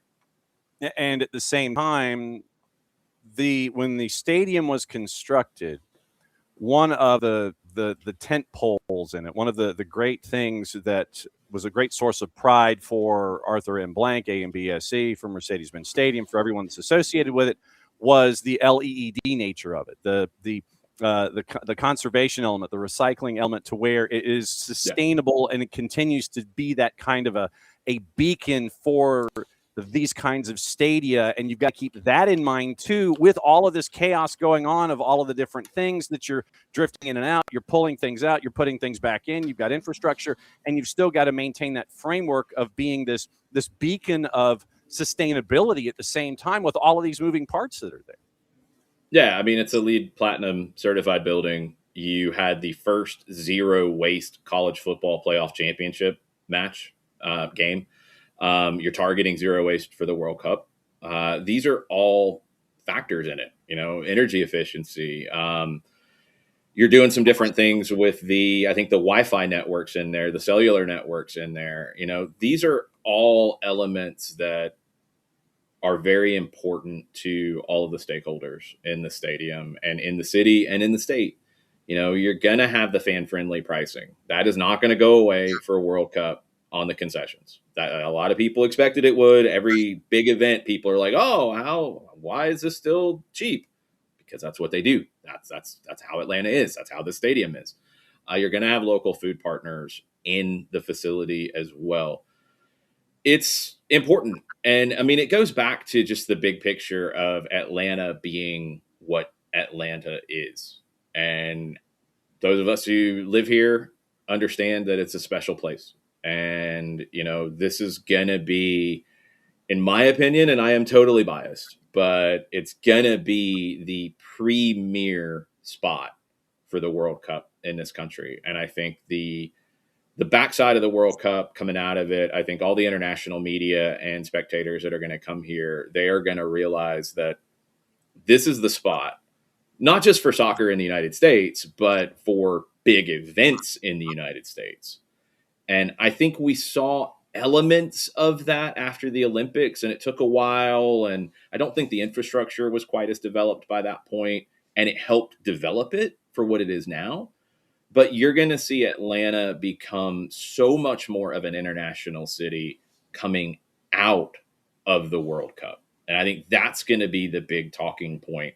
I mean, there were people on the call who were here for Club World Cup and were like, the venue was amazing. And we heard that from coaches. We heard that from spectators. We heard that from media.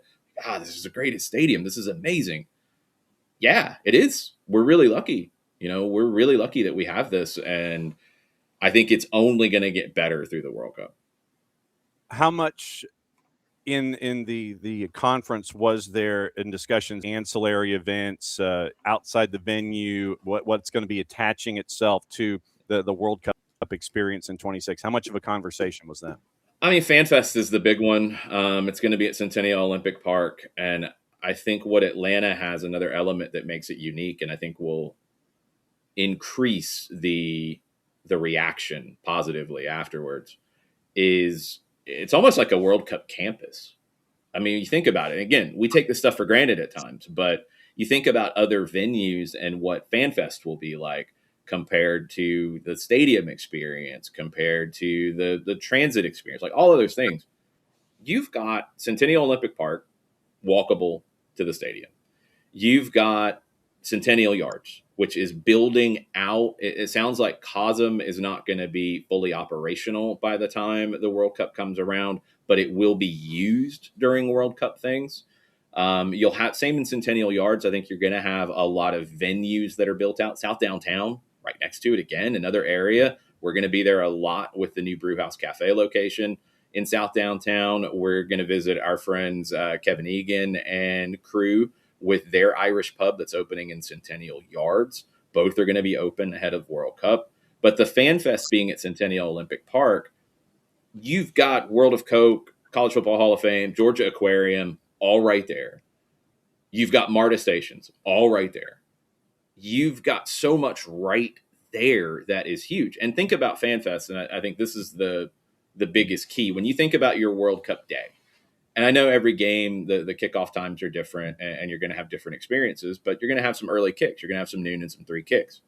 All right, the noon kicks, maybe FanFest isn't the spot before the game, but it's going to be after the game.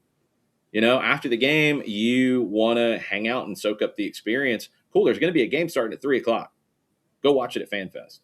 yeah, it's going to be hot, but it's also going to be free to attend. There will be VIP and premium upsell opportunities if you do want that, which some people will, absolutely. But there's going to be other places around as well. You know, you're going to have a lot of options. And I think that's what I keep coming back to, in that, you know, other cities are going to have fan fests that are going to be far away from the stadium. Other cities are going to have fan fests where you're going to pay, and it might be cheap to get in, but it's an expense. I think here in Atlanta, you're going to have fan fest that is open on all the match days, plus additional days in between. You're going to have sponsor activations and things going on there that will have a feel, for sure. Centennial Yards will have a feel for what a match day will feel like there. The center right there as well, the former CNN Center, that's going to be another area that will have a different feel. South Downtown with Brewhouse, with El Tesoro, with other locations, restaurants, bars, pubs, you're going to have a different feel. You're going to be able to kind of figure out what your vibe is. And that's what I love about what the World Cup experience is going to be here in Atlanta. If you're, you know, if you want the fan fest atmosphere, great. If you want a pub atmosphere, great. If you want a more high-end restaurant kind of atmosphere, you're going to have those options too. You're going to have all of those different options, and you're going to have the options, as we all know. Yes, you can drive into downtown, and yes, you can park, and you're going to have to pay for that. And yes, you can deal with traffic getting back, and a lot of people, that's the experience you're going to have. That's cool. You can also do MARTA. And I think the other thing that jumped out to me was a lot of what MARTA is doing in the build up to this. You know, Breeze cards were a great step forward for those of us who remember the paper tickets you had to buy and all of that, and that could be a pain. Breeze cards help, but you're also getting now to using mobile wallets and using apps and being able to do that. That's going to be a huge upgrade. I think a lot of people will be watching what's going on at 5 Point Station. That's not the only station for World Cup, but it is the central spot. So they are working on upgrades there that are going to go beyond the long-term redevelopment, goes beyond 2026. It will be operationally ready for World Cup. That's what MARTA is working towards now. And you will have that station as an option. You'll have the new sports and entertainment area, that the former CNN Center station, the former Dome station, they removed all that because names have changed. That station will be good to go to get out, walk easy. Vine City, easy to walk across the spectator bridge. That's usually where I end up opting for. You're going to have a lot of options. You're going to have a lot of different options to get around and make it all work. I think, will it be crowded? Yeah. Will there be delays? Yeah.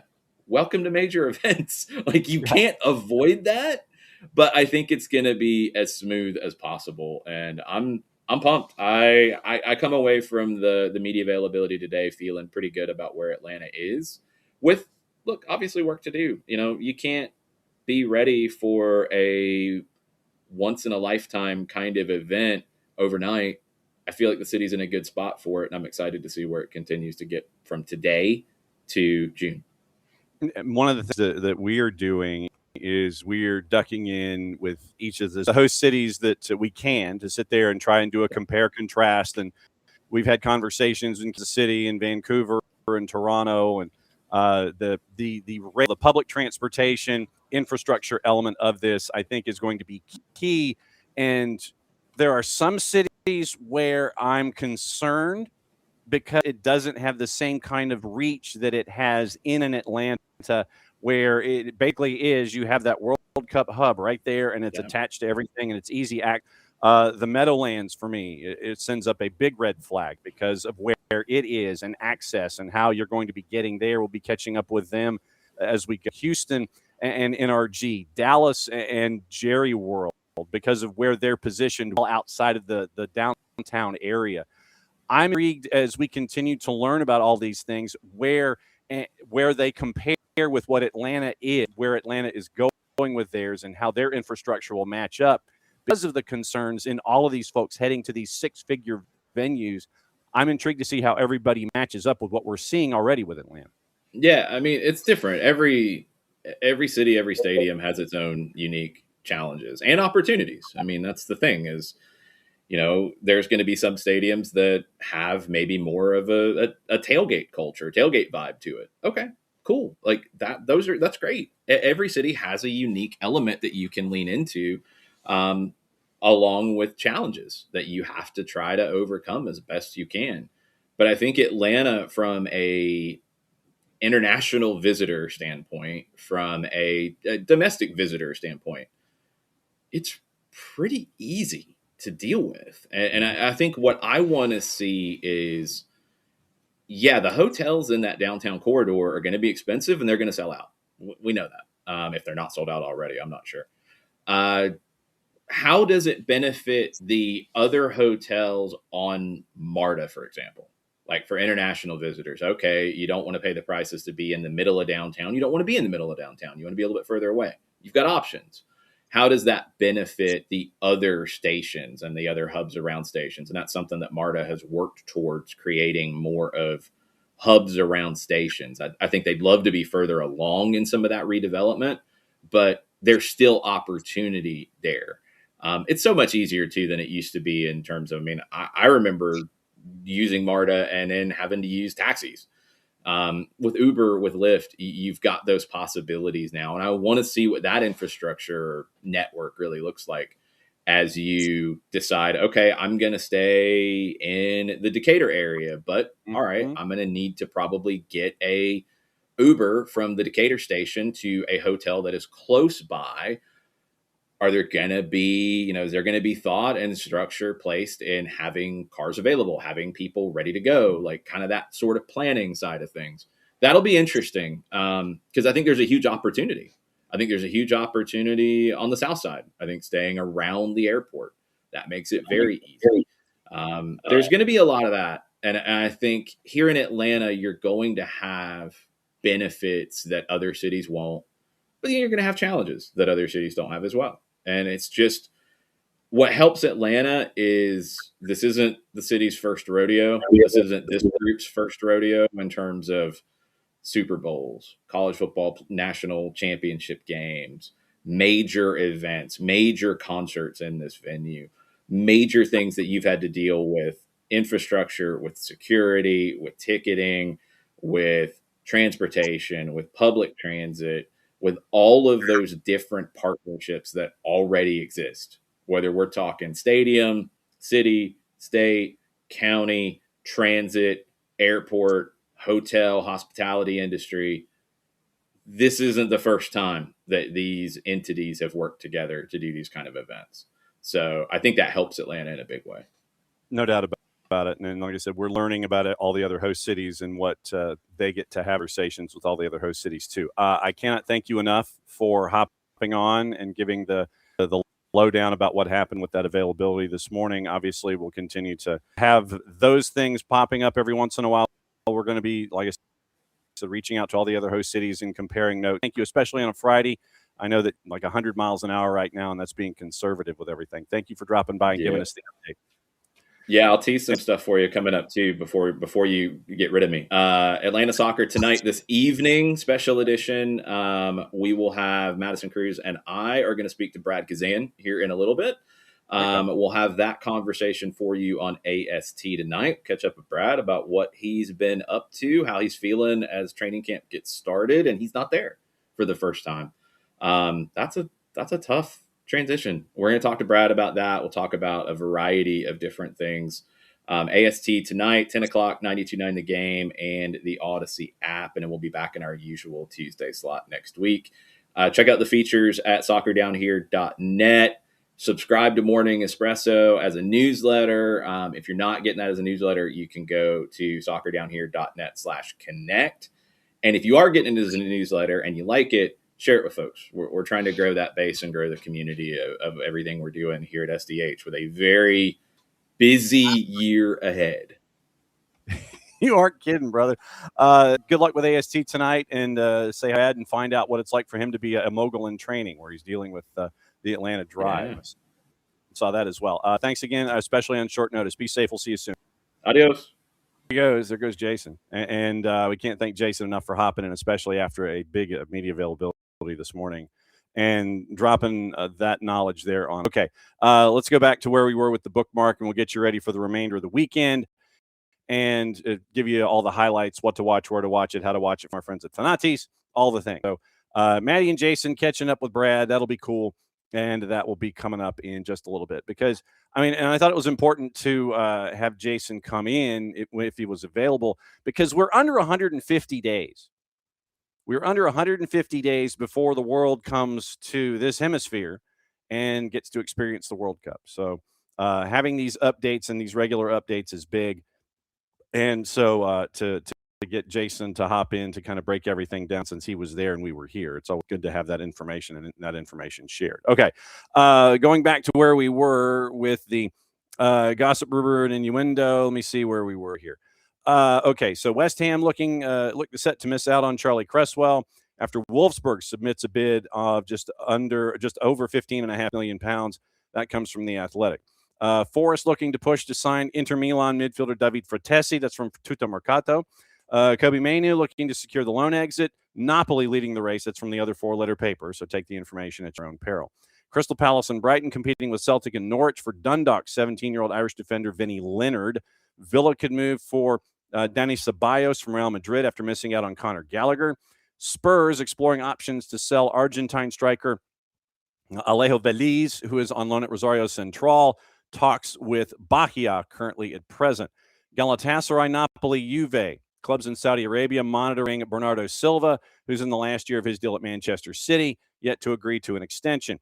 Wolves hoping to beat Premier League folks and for two Scottish teenagers, Dundee United striker Kai Hutchinson, who is 15, and 17-year-old Aberdeen midfielder Cooper Mason. And Sheffield United have registered their interest in midfielder Ross Barkley, who is struggling for game time at Villa. Chelsea, Liverpool, and United are chasing after a 17-year-old left back at Sheffield Wednesday. They're also Wednesday themselves closing in on the loan signings of Jaden Heskey from Manchester City and QPR keeper Murphy Cooper. Pompey have agreed on half a £500,000 for Derby County midfielder Ibu Adams. Norwich City, once again, we mentioned Vinny Leonard, and Oxford United have had a £500,000 bid for 22-year-old Reading midfielder Charlie Savage turned down. So that is where we are with gossip, rumor, and innuendo. No word on the Josh Sargent sweepstakes and whether or not he's going to allegedly text his manager to say he doesn't want to play on the weekend. So when we have more intel on that, obviously we'll keep an eye on that as we go forward. All right. What to watch, where to watch it, how to watch it. And we get that from our friends at Fanatis, fntz.co/soccer down here. And you can hit that link, and that link is important. It helps them, helps us, helps you by adding more matches to everything you're already watching with Fanatis. You get BN Sports, home of AFCON. The championship is this weekend. So we got to keep an eye out for that. Third place game is tomorrow. Championship is on Sunday. We are efforting a response from the CAF about having the executive committee, a member of the executive committee, come in and let us know how the tournament went from their perspective once the tournament is over. So we've reached out to CAF, and we'll see if they can come on with us. Fanatis, you get BN, all the BNs. You get Teise, matches from Argentina, more leagues across South America, all in one place, one subscription, one home, and that is fntz.co/soccer down here. So what to watch, where to watch it, and how to watch it. Obviously, today, there's a lot of stuff that's there. And with the weekend being what it is, it's going to be crowded. Let's just go ahead and put it that way. It's going to be a crowded weekend when it comes to everything on the air. And obviously, with all of our streaming services and everything, BN is back with Ligue 1. They've been in 3, and BN in Espanol is simulcasting. ESPN Deportes has La Liga. They've got Espanol and Girona at 3 o'clock. Fox Deportes talk about it, but if you want to watch it, it's at 12:30. The Plus has the A-League, the German Bundesliga, 2 matches in Bundesliga B, 1 match in Bundesliga 3 at 1 o'clock, Scottish Cup Ranger Athletic, and note that it's not named after Tony Annan, that's at 2:40, and then La Liga Espanol and Girona is FoxSports.com has the Saudi Pro Serie B at 2:30, and the Pro League Paramount Plus has Serie A at 2:45 with Pisa and Atalanta, and West Brom and Middlesbrough at 3 o'clock. And then Liga MX Femenil tonight on Fox Sports. It is Juarez and Atletico San Luis. That is at 8 o'clock. Saturday, just to give you an idea as to what is on where, set obviously with your favorite network. So here you go. Third place game, they've got a doubleheader after that with Toulouse, Nice, Angers, and Marseille. And then they've got a friendly Legends and the Mexico Legends at 7:45. Golasso Network busy. Watford and Millwall 7:30. Preston North End, Derby County is at 10. Doubleheader after that, Assuelo, Cagliari, and Juve. And then MX with Cruz Azul and Puebla. That is 10 o'clock. CBS Sports doubleheader in the English Championship, 7:30 and 10. Fox Soccer Plus, Serie B in the league we don't talk about. FS2, Liga MX at 8 o'clock. NBC, Nottingham Forest and Arsenal at 12:30. USA has a doubleheader at 7:30 and 10. They have Liverpool and Burnley as their chosen game on US, simulcasting everything we talked about from being. ESPN Deportes, your standard La Liga quadruple header. That's all day on ESPN Deportes. Fox Deportes, Serie A at noon. 10 o'clock has 2 matches in Liga MX. 2 to N. A 10 o'clock match, Cruz Azul and Puebla. Also has a triple header going on in the Premier League, and then they header in Liga MX at 6 and 8. Univision has a late game simulcast of Cruz Azul and Puebla with 2 to N at 10 o'clock. ESPN Plus give you an idea as to what leagues they're covering on Saturday. It is A League. It is the Eredivisie. It is the Bundesliga, 5 matches at 9:20 and 1 at 12:20. Bundesliga B, 3 at 7 in the morning and then 1 at 2:30. Bundesliga 3, they have 8 and 1 at 10:30. La Liga quadruple header available there. Scottish Cup, Hearts and Falkirk at 3. La Liga 2, Almeria and Deportivo La Coruña is also at 3 o'clock. Fox ONE, Serie A, Serie B, about Liga MX and the friendly. Foxsports.com, Serie A, Liga MX, international friendly. Plus, they have 7 matches from the championship, 1 from League 1, 1 from 2, 3 from Serie A and Liga MX. Peacock has 5 matches from the Premier League. Spanish Feminine Liga at 6 o'clock in the morning on DAZN, if you subscribe to that. ESPN Plus has your A-League, Fox Soccer Plus, and Fox ONE. That gets you to Sunday, where you can watch stuff on BN, CBS, Fox Soccer Plus, USA, BN en Espanol, ESPN Deportes, whether it's La Liga, Fox Deportes, Serie A, Telemundo, the Premier League, 2 to NA Liga MX, Univision Liga MX as well. And on the Plus, busy Bundesliga, Bundesliga B, Bundesliga 3, La Liga 2, Big Fox ONE, Serie A, and the league we don't talk about, Foxsports.com, Serie A, Paramount Plus, quadruple header, Women, DAZN, you have Spanish Feminine Liga, and the Premier League from France, Fox Soccer Plus, Serie A, Fox ONE has Serie A. So that's weekend. So that is the big weekend there, and it is big weekend. So make sure that you all of your squared away. And apparently, after what happened yesterday, Verizon me a $20 credit. So yeah, or what happened earlier this week, it's a $20 credit. So let's see.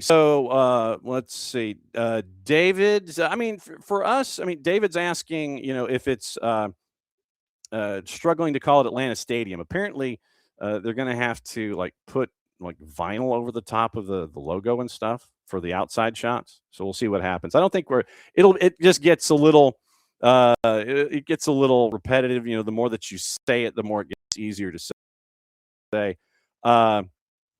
Yeah. And David, if it's a Kentucky bluegrass or not. And David says, yeah, the Meadowlands Fan Fest, not a lot close by. And yeah, so for here, for those of you in the eastern side of town in Atlanta, I say here, like I'm in studio in Office HD, but I'm not. I will be back on Monday though.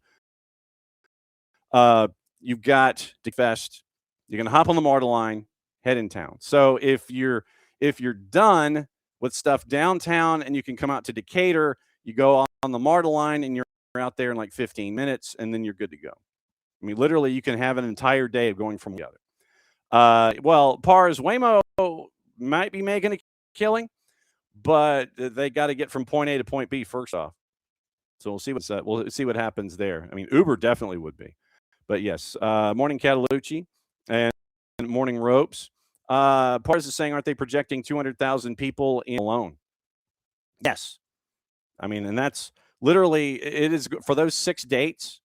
I mean, it is going to be a blast, and we are going to be doing a lot of stories in and around the nations that are going to be coming in, and the pockets of those who have immigrated here to the States, and we'll get to experience with you what it's like for those fan bases to see their national teams come to Atlanta. We're going to be doing a lot of stories on that, probably some stories on the food and the experience and what it means and all those kinds of things. So keep an eye out for those features during the tournament, and as we get into the tournament, and then once we're finished with it as well. So we're going to have a lot of content and a lot of programming that is going to be attached to the national teams that are going to be coming here. So it's going to be fun stuff that we're going to do as we go. And Catalucci, obviously, West Ham continuing with their BS. Yes, it is not fun. And if the Olympic Stadium, the landlords for the Olympic Stadium, they're going to get a cut in the rent if West Ham gets relegated, because obviously you're not a Premier League team anymore, and so apparently there was something in the lease that said, well, if you are an element that's attached to West Ham, you've got a Premier League rate and you've got a championship rate. So we'll see what happens with that as we go. But yeah, the landlords of the Olympic Stadium or London Stadium would be getting a championship rent rate if West Ham gets relegated. They would not be making as much money. So we'll see. $20 discount credit redeemed with link below. Okay, good for me. All right. So teams are looking at their confirmations of times and everything, and you're going to be seeing teams that are going to be changing kickoff times and things like that for TV or one reason or another. So you're going to be seeing those bolos coming out too.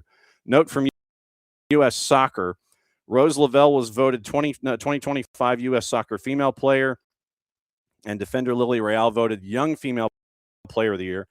And that came out this morning as of 3 minutes. So Rose Lavelle voted Female Player of the Year. Lily Real voted U.S. Soccer Young Female Player of the Year. Lavelle heading into her 10th year as part of the WNT. First time she's won the award. Both Lavelle and Real played key roles for. And Lavelle got a late start to her campaign in 25 after getting back on the field surgery. Returned to international play June 26. Scored a goal, set up another 6 international matches, starting 5. And in each match she started, she had a score sheet. So once again, quote from. And then at the club level, 16 times, started 13, peak form in time for the playoffs, 4-2-3 with their finish and getting the final playoff spot. Lily Real had an exciting rookie year in WSL, left back for senior team call-up in June. So those are the notes there. As a part of the U.S. Young Female Player of the Year award, Henkel is going to donate $10,000 to a community organization of the winner's choosing. Real, who hails from Hingham, Mass., chose the Boys and Girls Clubs of Boston. So Real player to be named U.S. Soccer Female Player of the Year. An award a player can only win once. And so it was awarded back in 1998. Cindy, the first one to get the award there. So Rose Lavelle, Lily Real, those were today from a U.S. Soccer Players of the Year, Player of the Year. So that's what you were staring at this morning. Trying to see if there's any other stories that we might have leave you for yet another week. Obviously, the biggest news happened when we were coming on the air. Oliver Glasner leaving Crystal Palace at the end of the season. Talks apparently had started as far back as October. And so it's easy to sit there and draw a line from one to the other. Hey, no evidence or proof of that at all. Once again, if these conversations started back in October, Glasner had it in his mind that he was leaving. And so it was announced this morning at his press conference this afternoon, local time. So that was the big air from Crystal Palace. Also that Mark Gahey is on his way from Crystal Palace to Manchester City. They've all agreed to terms. And so Gahey will be dropping in for Manchester City in short order. So let's see, Sir Jim Ratcliffe and the club training. Allen who's leaving Aston Villa to join Roma on loan. With his injury, he'll be out 6 to 8 weeks. They're looking for replacements now in the window. And I'm trying to see if there is anything else. From the Guardian, here's from Ed Aarons and Romain Molina. The CAF has been accused of pushing through its controversial decision to stage AFCON every 4 years without properly consulting member federations. Several presidents of the federations have told the Guardian they were not informed of the decision until it was surprisingly announced by President Dr. Patrice Motsepe back on the 20th of December. We went through that before Christmas with you. Prompting claims the Confederation breached their statutes by failing to seek approval at a General Assembly based on contention that major changes to formats must be ratified by the 54 member, although that has been disputed by senior sources at the CAF. Discussions limited initially to the executive committee, then to the 24 exec before the switch. So it went to a group in the Exco, the 24 members, and then it was switched from hosting the tournament every 2 years was confirmed on the eve of the edition in Morocco that ends on Sunday. So according to one source, decision was already made. They said it would be discussed in Morocco, but in the end, there was no discussion. Quote, we're killing our, and this is an anonymous federation president. General Assembly and all the presidents were allowed to vote. It would never have passed. Guardian understands the move to a 4-year cycle first raised during a meeting involving some of CAF's executive committee about a month before the announcement, although a spokesperson for CAF has denied such a meeting took place. And so this will be required of the day. So you have CAF heads of football in federations not happy with the decision was made by Dr. Motsepe, and he announced it on the 20th at the beginning. Keep an eye on that. I would not necessarily anticipate any kind of move, and we'll see what happens. This was the other story from the Guardian that was interesting to me as we went. Hughes. Sports piracy, and this is the headline, sports piracy billion illegal streams and the rise of black market bookmakers. So that might also be required reading. And that comes from the number of illegal streams has doubled to 3.6 billion in the last 3 years, according to a new report from the Campaign for Fairer Gambling. Their 24-25 report highlighted relationship between sports piracy and unlicensed gambling in 89% of illegal streams in the country featuring adverts for black market makers. So that's your required. What is with the Guardian today? Let me see if there's stories that are out there, or if we get to find out what's going on. I'm trying to see if there's anything else. Okay, the Glasner move, and the Telegraph is also mentioning the double manager count out. They're calling it El Sacico this weekend with Nottingham Forest and with West Ham. So if one thing happens, another thing happens. So we'll keep an eye out for. They're calling it El Sacico. So keep an eye on that this weekend as a part of the coverage. West Ham's willing to sell Lucas Paquetá. Flamengo is not necessarily a fan of that at the moment. We'll see if that opinion changes. And let's see. I think we'll do it. So it is a weekend across the board. Thanks to Jason for hopping in after the media avail that was had by Mercedes-Benz Stadium and the World Cup organizing committee, and Dan Corso, the Atlanta Sports Council, and a bunch of folks getting the world prepared from an Atlanta perspective going forward. So it was important to get you this morning. Glad Jason could drop in. Thanks to Rob Smethurst, the owner at Macclesfield FC, to let everybody know what it has been like for them to build this Phoenix club to the point to where it is, and getting the big win that they got this past weekend with the FA Cup. And now they're back in league play and trying to find a way to continue their run at promotion, although they look at this season as a found money, and they're just going to kind of see what they do in the national north-south in the 6th tier. Will they be able to continue to work their way forward? Only a couple of points for the promotion playoffs, so we'll see. Thanks to Rob Smith. Thanks to Greg Garza before he hopped on a plane to discuss everything from the MLS Rookie Symposium to listening and what it's like to listen. And then we also got into making sure that folks understood that listening to someone and listening through someone, the difference is there. And then getting you ready for anything and everything here in the morning. When it came to AFCON, FA Cup, all the things, Premier League, getting your previews all squared away. And we cannot thank all of you enough for being a part of it here on SDH. Obviously, we've got the Chris Henderson stuff in the queue. Don't know if we'll be able to get to that in some form or fashion. We'll keep it, and we'll keep an eye on it, and we'll see what's going on here for yet another week here in Season 10 of SDH and SDH AM. So for everybody at SDH, thanks for being with us as we're starting Season 10. Thanks to our guests this morning. Thanks to the guests all week long. Man, we had a big week this week. So let me just chat before we get out of here who we had. Abe, Bart. We had, let's see. So we had Abe and Bart on Monday. We had Steve Cook from Lexington SC on Tuesday. We had South Island United hanging out with us on Tuesday as well. Remember, the OFC Pro League starts tonight. You can watch it on FIFA Plus. First time ever that the league is starting. First ever matches that count tonight. FIFA Plus, you can watch it there all season long. It was Ben Davis, the women's head coach, and Cody Case, the men's head coach, the boys' head coach at Valdosta High School. Got to catch up with them. Got to catch up with Nate Miller at AC Boise and find out what it's like for him. He is in Panama right now, and hopefully he didn't have Verizon yesterday. Nino and Nico, thanks for them for hanging out with us. And then once again today, it was Garza, Rob Smethurst, and Jason. So it's a very, very busy week across the board.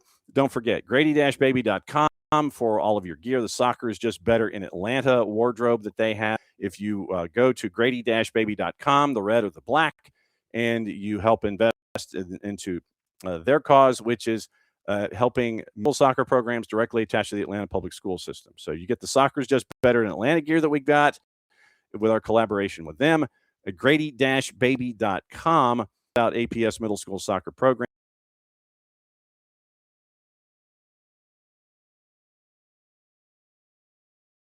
Trying to get a national squad. And so with them, you can get the great gear and you can get that. You can get the scarf. Once again, you can get it through them. You can get it through me. You can get it through Choice D, all the above. But once again, go to their website, catch up with us. I think I have 2 left in the office, and you can, before I have another 50, and then you can continue to help out Marshall Islands.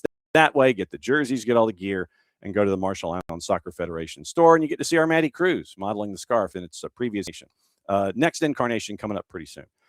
So that is another week of SDH AM. Cannot thank you all enough for being a part of it as we continue to grow here in a very, very busy and very, very important year here for soccer in Soccer City, USA. Buddy here at SDH, I'm just John. Thanks for dropping by. It's the end of a week, so that means we get to do one thing on our way out the door. Mucha plata, y'all. Play it safe. We'll catch up with you soon.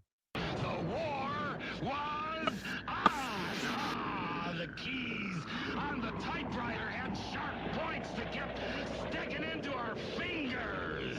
The dictating equipment started asking us questions, and our beepers sent electric shocks just through our body like a cattle prod. Out in the warehouse, the trucks kept banging into the docks, not even thinking about stopping. Oh, our frail bodies were strapped to the chairs, and our chairs were chained to the desks. Our pleas for justice were ignored, and the end seemed near. But we busted our slave drivers' little bitty balls. We've charged out of their brick fortress. The streets are ours, the